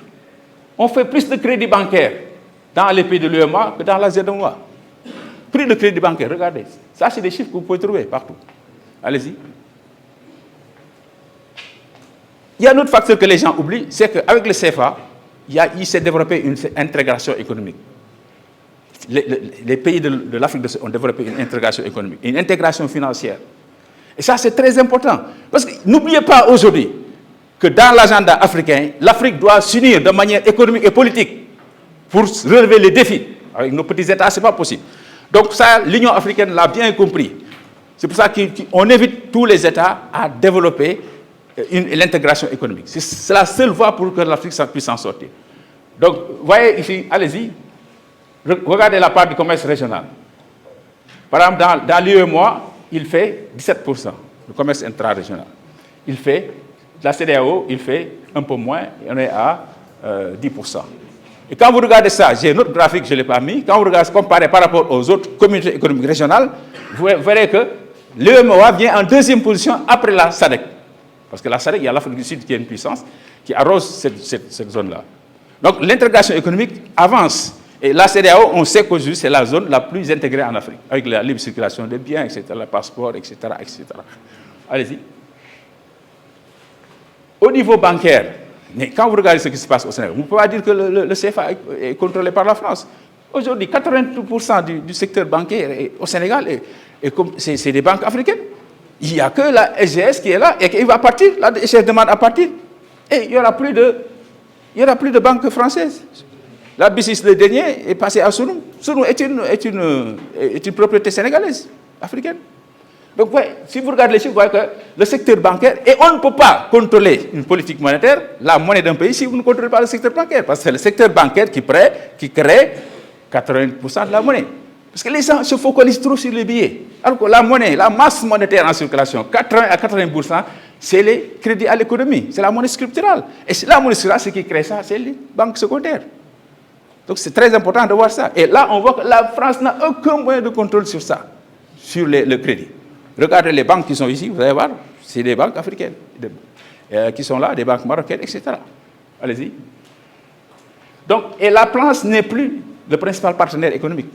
Si la France contrôlait nos pays-là, est-ce que la France... allez-y, allez-y. La France est le 14e client des exportations sénégalaises. 14e client. La Chine, c'est le premier fournisseur d'Afrique, de l'UEMOA et de la Côte d'Ivoire et du Sénégal. Vous pensez que si la France maîtrisait, dominait nos pays-là, il laisserait la Chine entrer ici? Allez-y. Ensuite, regardez, partenaires commerciaux, c'est ça, c'est les partenaires commerciaux, les principaux, la Chine, la France, le Mali, etc. La Chine vient en premier pour les fournisseurs. Ensuite, vous voyez les clients, il n'y a même pas la France. Allez-y. Ensuite, il y a d'autres exemples qui illustrent que la France ne contrôle plus. Parce que l'économie s'est ouverte, ça s'est diversifié. Regardez au Niger, le pétrole, c'est exporté par la Chine. Au Tchad, c'est exploité par CNPC, la Chine. Au Sénégal, le pétrole, c'est Woodside Energy. Ce n'est pas la France. Et BP pour le gaz, etc. Allez-y. Donc la France ne contrôle plus. Dans le cas des pays de l'AES est révélateur. Malgré les tensions diplomatiques avec la France, ils continuent de lever des fonds sur le marché régional de UEMOA à titre. Ces pays-là, malgré les tensions diplomatiques, ils lèvent chaque jour de l'argent pour financer leur déficit budgétaire. Et la France n'y peut rien. Et si la France nous contrôlait, elle s'y opposerait. Donc la France n'y peut rien. La gouvernance CFA est bien indépendante. Allez-y, je termine. Donc il y a la quatrième solution, c'est le franc CFA. Pour moi, c'est un tremplin stratégique pour bâtir l'éco. Ça, on en reviendra peut-être pour les... Si on a le temps. Si on a le temps. On en reviendra pour parler de ça. Je vous remercie de votre attention. Merci beaucoup, prof. C'est ça qui fait le charme de la science, c'est les débats contradictoires. Donc nous avons là un défenseur du franc CFA. Donc il a apporté des arguments, évidemment, des fois solides, hein, qui montrent que il ne faut pas fermer les yeux pour dire que tout est mauvais. Mais en même temps aussi, il a avancé des arguments, des fois que... qui sont très contradictoires. Hein. Par exemple, vous n'avez pas abordé, je ne sais pas, l'arrimage fixe à l'euro, la garantie de change. Ça, c'est le lien avec la France. C'est le principal lien que vous n'avez pas abordé. Vous n'avez pas abordé aussi le commerce intra-communautaire qui est très faible dans la zone CEDEAO. Bon, je donne juste des réflexions, des pistes de réflexion. On aura un deuxième tour pour revenir sur tout cela. Voilà, merci monsieur le modérateur. Effectivement, bon, j'ai travaillé très longtemps à la Banque mondiale. Et aussi, j'étais négociateur contre la dévaluation. Et je me souviens, j'ai été convoqué à 6 h du matin par le président Abdou Diouf, 2 jours avant la dévaluation, pour qu'on essaie de voir comment éviter la dévaluation. Donc, c'est des questions sur lesquelles, quand même, j'ai quelques informations. Mais le plus important, ce n'est pas ça. J'ai tellement assisté au sein de la Banque mondiale à des débats de ce genre que je me pose des questions sur la scientificité d'un débat sur le CFA. Parce que j'ai toujours ça, j'ai toujours un camp pour, un camp contre, quelques camps nuancés, d'ailleurs que ni les pour n'aiment, ni les contre n'aiment. Parce que les gens aiment que les gens tranchent, il faut sortir, il ne faut pas sortir. Moi, franchement, c'est un débat très intéressant, et je crois que c'est un débat éclairant. Est-ce qu'il faut sortir ou pas? Moi, je n'en sais rien. Je ne suis pas économiste, je n'en sais absolument rien. Par contre, je sais deux choses. Pour sortir du CFA, il ne faut pas avoir mon âge. Nous, on est formaté CFA. On a grandi CFA, on connaît CFA. Quand on voyage, on voit que les gens aiment CFA. Donc, nous, là, ce n'est pas nous qui allons sortir du CFA. Ceux qui vont sortir du CFA, c'est des jeunes. On a un pouvoir jeune. Et parce qu'on a un pouvoir jeune, on peut en tirer cette conclusion-ci. Qu'on ne sort du CFA que quand on n'a pas le pouvoir. Parce que quand on a le pouvoir, c'est là où l'on commence à se poser cette question très précise. Si je sors du CFA, qu'est-ce qui va se passer? Et si je ne sais pas ce qui va se passer, en général, on préfère la stabilité dans la pauvreté que la richesse aléatoire. Je pense qu'au fond, c'est ça le problème. Moi, je me limite à ça. Heureusement que je ne suis pas président de la République. Heureusement pour vous d'ailleurs. Voilà, merci beaucoup. Merci. Bonjour. Voilà, je me présente, je suis Dr Seydou Bokoum et je suis le vice-président de l'AREN. Ah, je suis le vice-président de l'AREN. Bon, je vais vous faire un peu mon parcours. Je suis issu de l'école américaine. Et pour faire mon doctorat, j'ai quitté les États-Unis pour venir le faire à l'université. J'ai fait le premier doctorat en économie numérique d'Afrique occidentale, qui a regroupé 3 départements, les mathématiques, l'informatique et l'économie. Je l'ai fait ici au niveau de l'université. Parce que ma spécialité, ce sont les monnaies numériques de banque centrale. C'est le premier doctorat au monde sur les monnaies numériques de banque centrale que l'euro va faire en octobre, comme le digital yuan. On est à l'ère des monnaies numériques de banque centrale. La monnaie a changé de nom. Ça s'appelle monnaie de stabilité sociale. Il faut qu'on quitte ce CFA. Et, professeur, je vais vous donner une information. Les banques européennes ont quitté. Il y a plusieurs professeurs ici. Ouais, okay. Le professeur Ndiaye, que je connais bien et que souvent je discute avec. Les banques européennes ont quitté parce que l'euro sera digitalisé en octobre. Ils ne vont plus utiliser le système Visa, ni Mastercard, ni American Express. Je fais partie du comité qui doit se réunir le 9 à Londres pour les 2 nouveaux ISO. Le ISO 20 au 22, qui est le système de messagerie, et le ISO que nul ne connaît encore, qui s'appelle le 13133. On va avoir des wallets de banque centrale. Toutes les banques commerciales vont disparaître. Ce qu'on a fait avec, comment dirais-je, les fintech, il n'y a que 2 qui sont reconnus par la BCEAO. On va les faire avec les banques commerciales. C'est pour cela que 80% des banques commerciales sont des banques africaines. Il n'y a plus de banques européennes. La monnaie a changé de nom. Voilà, c'est pour ça que je te dis, monsieur le professeur, on est dans l'ère des monnaies numériques de banque centrale. Il n'y a plus de banque de correspondance. Maintenant, les échanges se font à partir du Forex Market. J'ai écrit ma thèse par rapport aux travaux de Nongo. Hein. Et je vais dire pourquoi.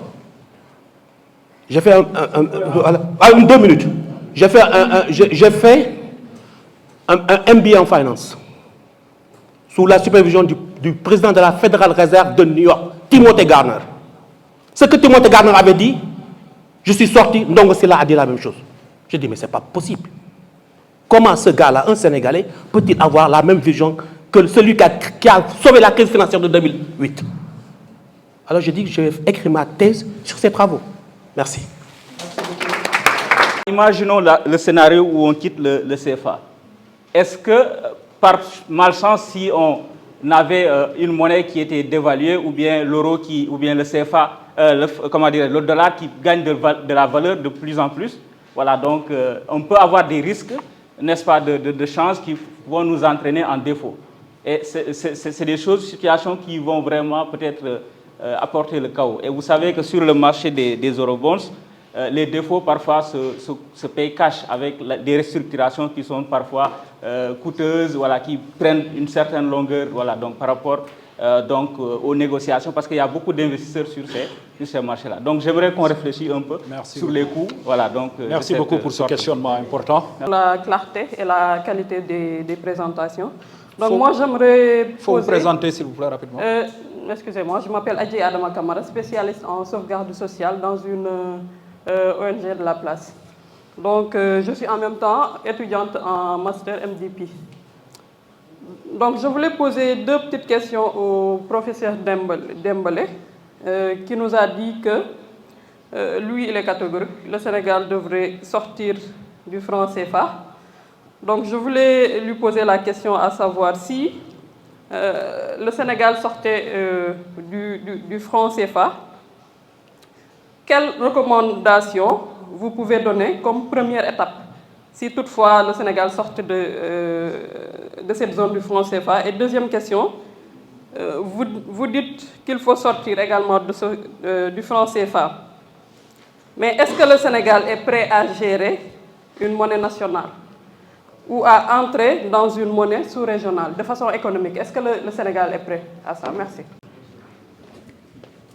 Merci beaucoup déjà pour m'avoir permis de prendre la parole. Je m'excuse. Bon, c'est juste que je tenais à prendre la parole, d'autant plus que je pense que ce débat-là est très important. Bon, déjà, je devrais me présenter, c'est honorable député Abdoulaye Thomas Faye. Je suis par ailleurs professeur d'économie. J'enseignais au lycée technique Amadou Bamba de Diourbel. Donc le débat qui est mené aujourd'hui, c'est un débat qui m'intéresse beaucoup. D'ailleurs, dans le passé, j'ai eu à organiser donc, des conférences avec M. Dr Ndongo Samba Sylla, avec mes élèves. Et sur ce, pour ne pas être long, je voudrais d'abord faire souligner une chose. Peut-être je vais m'inscrire en porte-à-faux avec le doyen Ali Mbaye, qui dans son intervention nous dit tout simplement que ce qui est essentiel, que chacun, peut-être des partis, a eu à peut-être donner ses arguments et autres. Moi, je pense quand même qu'il faudrait qu'on aille au-delà de ça. Parce que quand on fait ces questionnements-là, pour moi, ce qui est important, c'est d'essayer d'aboutir à une solution, d'éclairer nos gouvernants pour une prise de décision. Donc pour moi, on ne peut pas se limiter, juste on a fait un débat, certains sont pour, d'autres sont contre, d'autres ont une position nuancée. Par ailleurs, j'aurais suggéré aussi quand même que ce type de débat, qu'on le décloisonne aussi de l'université. Parce qu'il s'agit de notre nation, de la société sénégalaise. Il s'agit de l'avenir de ce pays. Et je pense que les économistes peuvent mener ces débats du point de vue purement scientifique, mais qui quand même soient beaucoup plus accessibles, en tout cas ouverts au public, ce public-là qui a besoin de comprendre, d'être orienté. Et pour terminer, je vais tout simplement dire, moi je suis de ceux qui croient profondément qu'on doit sortir du franc CFA. Pour la bonne et simple raison. Nous savons d'abord qu'avec le franc CFA, le régime de change fixe là, ce n'est qu'une exception. Bon nombre de pays sont dans des régimes de change flottants. Autre chose en est que nous avons cheminé avec le franc CFA depuis les indépendances jusqu'à maintenant.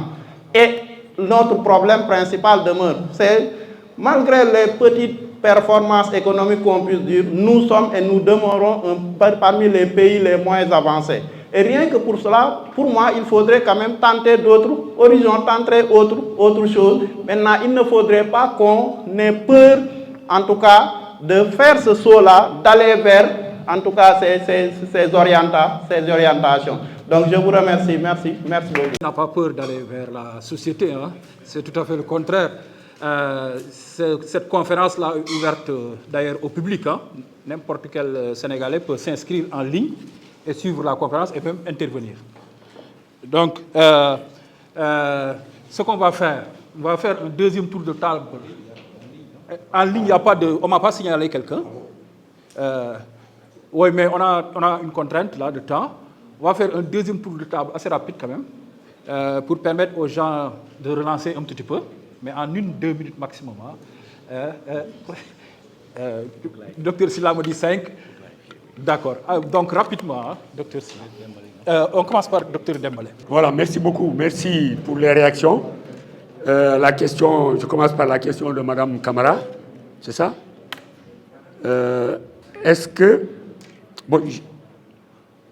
Quelles sont les étapes pour la sortie du franc CFA? Il est évident que ce n'est pas du jour au lendemain qu'on va sortir du franc CFA. Donc, il faut un certain nombre de préalables. Et là, il y a des préalables économiques, préalables financiers et même politiques. Alors, pour le Sénégal, le régime actuel dit, en fait, il a 3 options possibles. La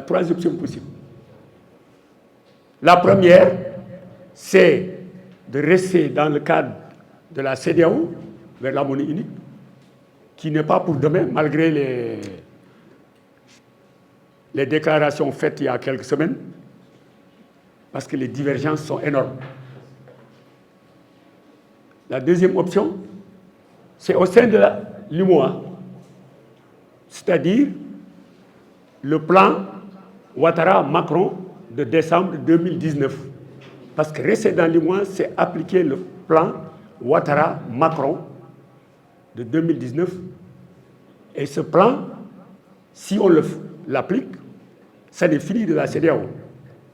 Parce que l'objectif fondamental de ce plan, c'est d'écarter le Nigeria.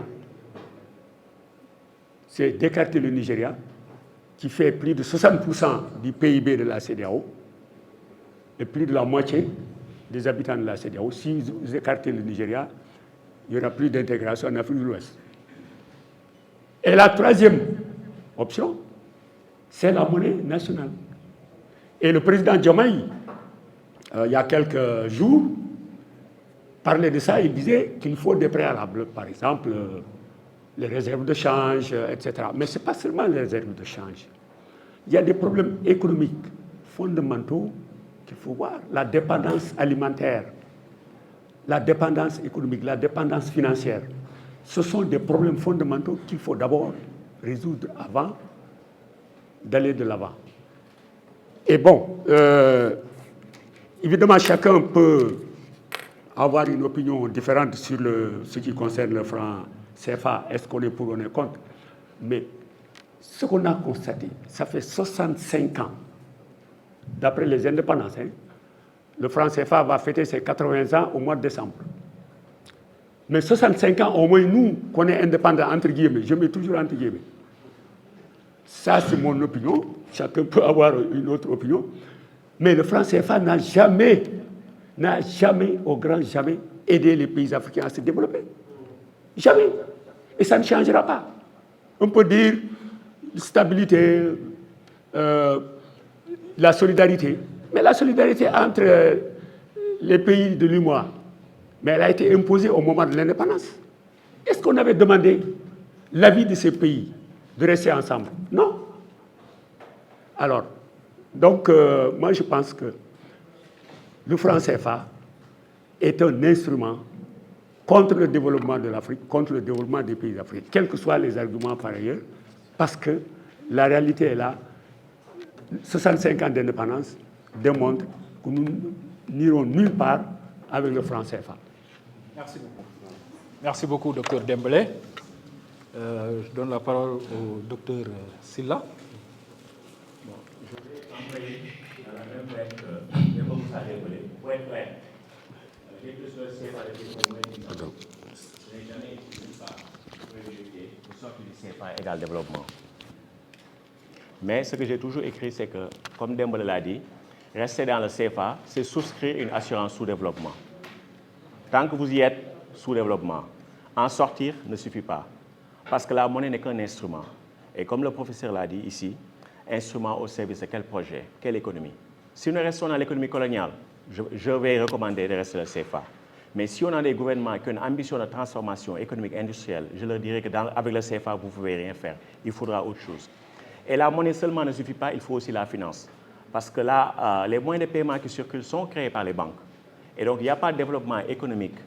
Il n'y a aucun pays qui soit développé économiquement sans qu'il y ait un contrôle national sur le système financier, bancaire et financier.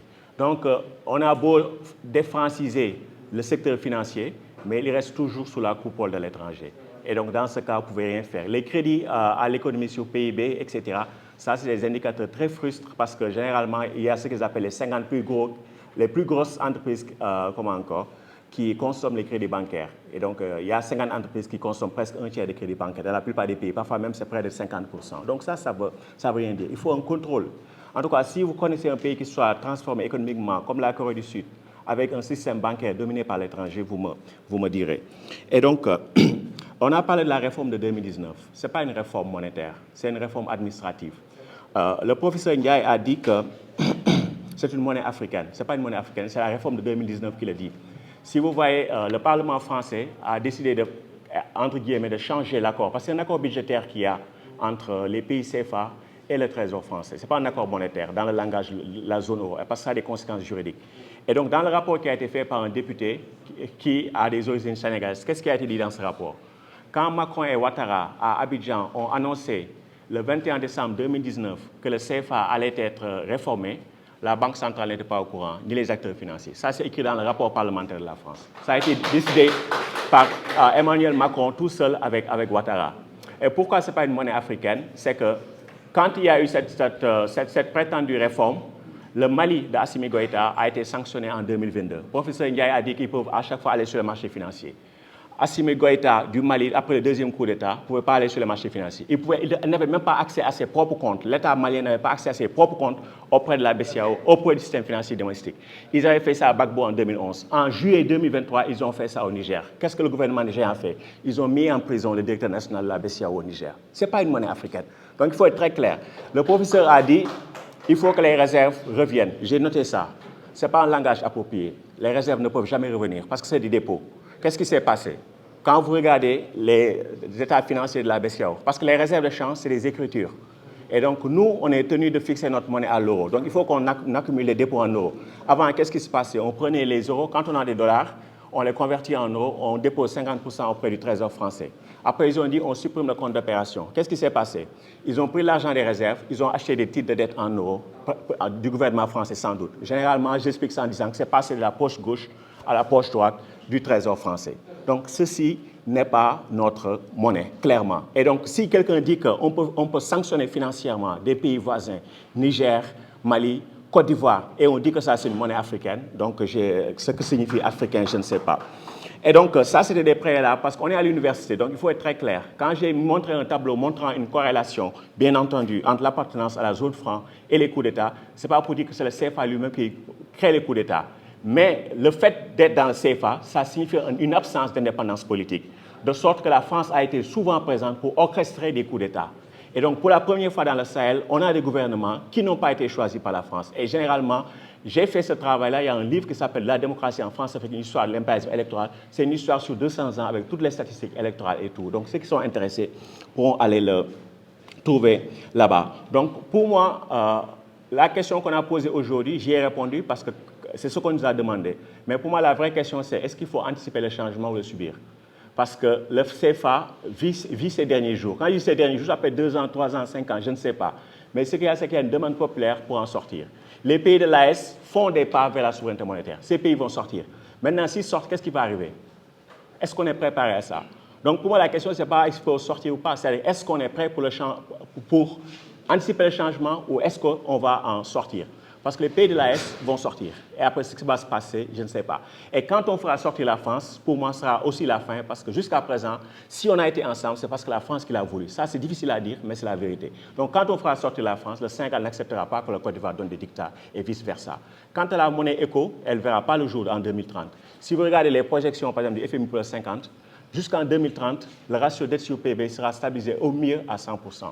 Et là, vous avez donné quelque chose de très important, la dette. Parce que cette dette, en monnaie étrangère, elle est énorme.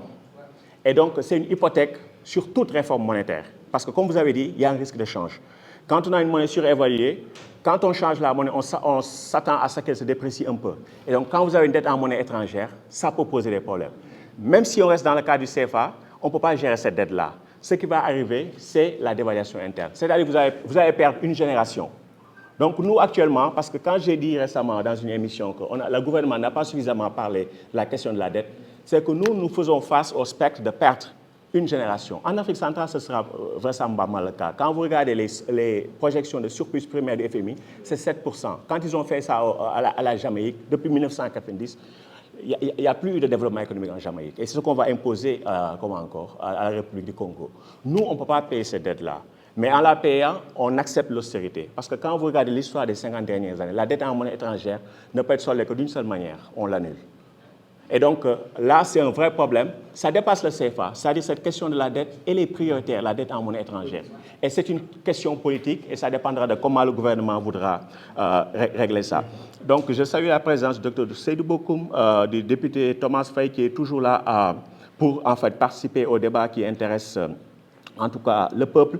Mais ce que je voudrais dire, c'est que l'économie néoclassique est très faible sur la monnaie. Et donc, elle conçoit la monnaie comme un instrument d'échange, alors que c'est un instrument de souveraineté. On pourra peut-être avoir un autre jour, on pourra aller dans le détail pour montrer qu'est-ce qu'on peut faire avec une monnaie nationale. Il n'y a pas de monnaie unique en Amérique latine, ils sont plus intégrés que nous. Il n'y a pas de monnaie unique en Asie, ils sont plus intégrés que nous.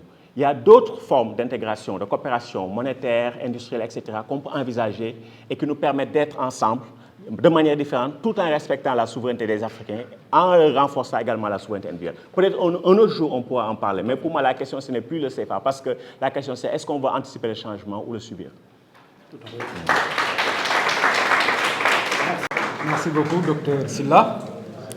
Professeur Traoré, professeur Awa.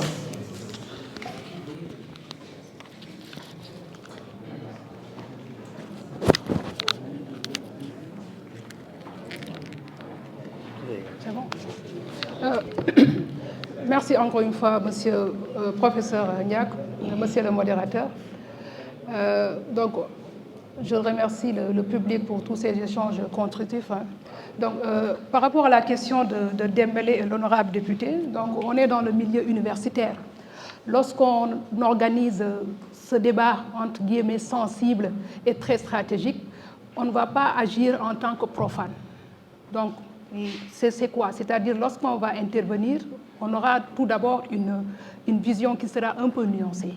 On nous a posé la question à savoir le Sénégal doit-il sortir ou non. Je l'ai dit tantôt lors de mon introduction, c'est-à-dire qu'il ne faudrait pas qu'on se repose sur des aspirations individuelles, sur des aspirations idéologiques ou bien même au-delà de tout ça, sur des aspirations émotionnelles. Donc chacun maintenant est libre d'interpréter sa pensée. Mais on est à l'université. Et je pense que l'objectif de ces séminaires, c'est de permettre au public de comprendre un peu, pas un oui ou non, par rapport au thème, mais qu'en est-il du franc CFA? Quels sont les avantages? En cas de sortie, quel serait l'apport pour le Sénégal? En cas d'acceptation, quelles seront les limites structurelles? Donc, juste pour répondre à M. Dembélé, donc oui, chacun de nous a une analyse bien définie, mais selon sa position. Quant à moi, je l'ai dit tantôt, je ne suis pas oui ou non, mais n'empêche, pour chaque proposition, je donne des éclaircissements en ce sens. Lors de mon intervention, j'ai dit que oui, on parle de sortie, mais avant tout, il faudrait reconnaître que c'est un héritage colonial. Vous l'avez si bien dit, actuellement, l'avenir repose sur la jeunesse. Donc, il y a toujours maintenant ce dilemme entre les deux horizons, à savoir l'horizon qui est issu de l'héritage colonial, mais aussi l'horizon par rapport à l'avenir monétaire de notre pays. Raison pour laquelle, lorsqu'on aborde ces genres de thématiques, il faudrait qu'on fasse maintenant ces dualités entre le passé et la position la plus récente. Donc, maintenant, à la question, si monsieur Dembélé, oui, il y a l'analyse post-coloniale dont on parle, mais actuellement, on parle de réforme, on parle de sortie. Mais il est judicieux d'aborder d'abord quels sont les avantages de ce franc CFA. Il y a eu des avantages. Maintenant, si on se focalise plus sur les avantages sans pour autant spécifier les limites structurelles, quelle est par exemple la part du Sénégal dans tout ça? Donc, j'ai dit que maintenant, oui, on accepte de sortir, mais à quelles conditions? Il faudrait des préalables. Il ne faudrait pas qu'on se voile la face. Nous sommes un pays en développement, effectivement. Il y a des réalités économiques, il y a des réalités sociales, il y a des réalités politiques, mais il y a des réalités identitaires dans tout ça. Ce qui signifie qu'il y a des préalables. Nous sommes déterminés pour un changement, mais à quel coût, à quel prix, selon quel contexte. Si on compare par exemple le Sénégal à la France, si on compare le Sénégal même en interne avec des pays de la sous-région, il faudrait que chaque pays se fasse d'abord une introspection par rapport à son niveau de développement. C'est d'abord ça. Maintenant, oui, monsieur le directeur Bokoum, l'AREM l'a si bien dit lorsqu'il parle de monnaie numérique. Ben, moi, j'écris, je ne suis même pas en tant que financier, mes thématiques, mes travaux de recherche portent sur l'économie numérique. Et ce qu'on a remarqué, c'est-à-dire que les technologies de l'information sont au carrefour de toutes les transformations. J'ai dit de toutes les transformations, à plus forte raison, la finance. Donc, lorsque vous parlez, par exemple, de monnaie numérique, je n'en disconviens pas. Mais il y a des préalables. Regardez, par exemple, en termes juste de données statistiques. Si vous prenez ces innovations financières dont on parle, tout ce qui est blockchain, tout ce qui est, par exemple, fintech, il y a des avancées considérables dans les pays émergents. Mais on n'a qu'à faire une petite comparaison concernant les pays de la sous-région, ne serait-ce que le taux de pénétration de l'Internet est très très faible, c'est en dessous de 50%. Notre seul souhait ou bien notre seule donnée statistique qui pourrait peut-être augmenter un peu l'indice d'inclusion financière au niveau de la BCEAO, ce n'est rien d'autre que le taux de pénétration de la téléphonie mobile. Vous voyez qu'au-delà de tout ça aussi, il y a les infrastructures de télécommunication. Oui, on est en phase pour réformer, oui, on est en phase pour adopter, mais à quel coût? Donc, il faudrait qu'on ait d'abord cette dualité, cette analyse nuancée avant de proposer quelque chose. Maintenant, toujours dans ce même sillage, monsieur le modérateur, oui, vous l'avez souligné, Manga, c'est en rapport avec la dette, donc plus de 100% du PIB. Quelles sont les conséquences par rapport à la monnaie? La monnaie ne repose pas sur une analyse financière, ou bien non. Il y a d'autres considérations économiques, il y a d'autres considérations, des aspirations politiques, sociales, je l'ai souligné tout de suite. Donc si on considère par exemple cette gestion qui dépasse 100%, cette dette qui dépasse 100% du PIB, il y aura des conséquences désastreuses concernant le choix apporté par rapport à cette monnaie. Juste un petit exemple. Vous conviendrez avec moi avec la notification, actuellement c'est une notification financière au niveau de la zone, plus particulièrement le Sénégal. Si on prend côté investissement au niveau des bailleurs, jusqu'à présent c'est à la traîne, autant pour moi. Donc vous voyez que c'est un système, hein, ce n'est pas seulement la monnaie. Peut-être la monnaie est au centre, mais à la périphérie, il y a d'autres facteurs qu'il faudrait prendre en compte. Maintenant, l'autre question c'est quoi? Je pense que oui, je pense que j'ai répondu. Mais juste ajouter quelque chose, monsieur le modérateur. On est là en tant qu'économiste, mais on est là en tant que visionnaire. On peut avoir des positions qui sont divergentes, mais le futur nous appartient. Et le futur appartient aux jeunes. Encore une fois, merci. Merci beaucoup, professeur Awa-Traoré. Merci beaucoup. Professeur Amandia, vous avez la chance d'avoir la parole en dernier. Je vais répondre à tout le monde. Alors, merci. Donc, j'ai l'impression que le débat CFA est très idéologique et très politique. Hein. Bon, le palais où habite Diomaye, c'est un palais qui a été construit par les Français.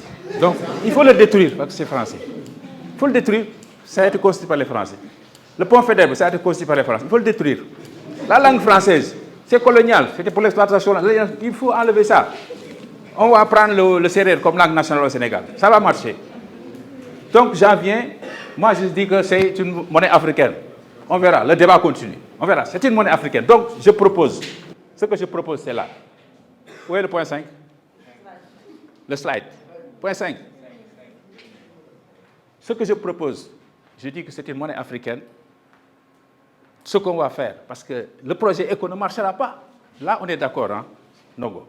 ECO ne marchera pas. On a remis ça à plusieurs reprises. Donc, compte tenu de ça, moi, j'ai travaillé sur le projet de Banque centrale africaine pendant 2 ans et demi. J'ai habité au Nigeria pour travailler sur le projet de monnaie africaine et de Banque centrale africaine. Donc, ces questions-là, je suis très familier à ces questions-là. Et donc, moi, je suis dans la perspective de la dynamique d'intégration. Parce que tout ce qu'on dit là, il faut penser à l'intégration africaine. Il faut avoir cette vision-là, il faut rester dans ça. Ce n'est pas le moment de créer des monnaies nationales, ce n'est pas le moment. Il faut aller vers l'intégration. C'est ça qui va sauver l'Afrique. Et dans ce sens, moi, je dis, l'éco ne va pas réussir, il faut étendre le CFA. C'est ça que je propose. Il faut étendre le CFA. Il faut, à partir du CFA, aller par étapes. Intégrer d'abord le Cap-Vert, qui a le même système monétaire, l'intégrer dans le système. Ensuite, intégrer les petits pays. Allez-y, allez-y.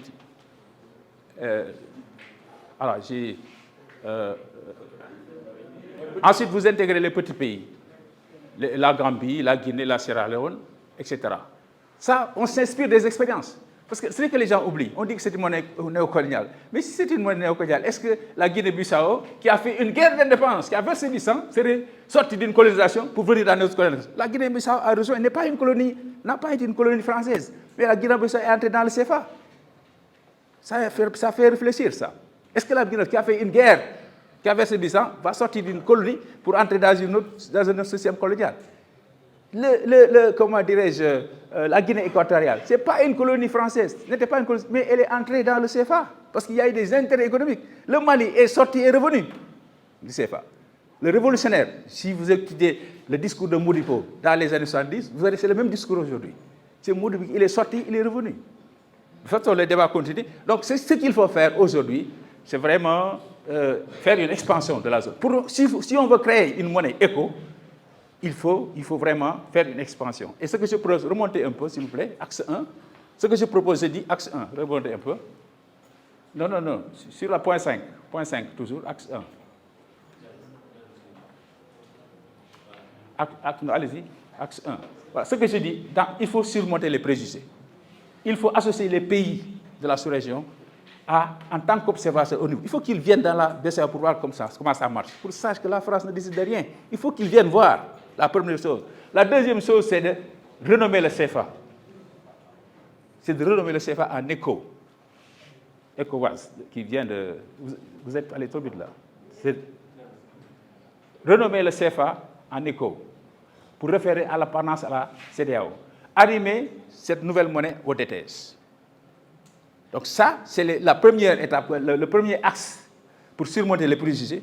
Ensuite, on ira petit à petit à intégrer les autres pays. Allez-y jusqu'à la fin maintenant. Je pourrais répondre. Allez-y encore. Allez-y, descendez. Allez-y. Non, il n'y a pas autre chose à la fin? Il n'y a pas autre chose? C'est sûr?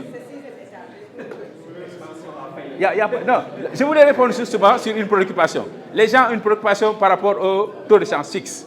Le taux de change fixe, c'est un régime de change fixe, c'est un choix. L'Arabie Saoudite a un taux de change fixe. Il n'y a pas de problème, il y a beaucoup de pays qui l'ont. Le taux de change fixe, je pensais que j'avais montré ça. Les gens ne se souviennent pas que le fait que ça flotte ou bien qu'on déprécie la monnaie, ce n'est pas une garantie aussi. Le Sénégal a déprécié le CFA de 50% en 1994, mais en 1994, la balance commerciale n'est même pas devenue excédentaire. La balance commerciale est restée négative. Et le déficit s'est amoindri, mais en 2002, 1994-2002, 8 ans après, on a retrouvé le même niveau de déficit. Donc la monnaie n'est pas magique. Ce n'est pas l'économie, c'est pas la monnaie qui fait l'économie, c'est l'économie qui fait la monnaie. Et en Afrique, on a besoin d'intégration. Il faut que les gens pensent toujours intégration économique et politique de l'Afrique. Donc la monnaie nationale, c'est naviguer à compte courant. Je vous remercie.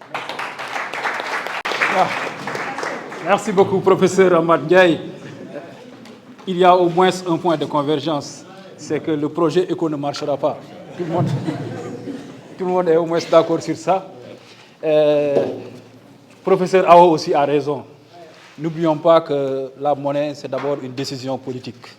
Donc l'avenir va nous éclairer.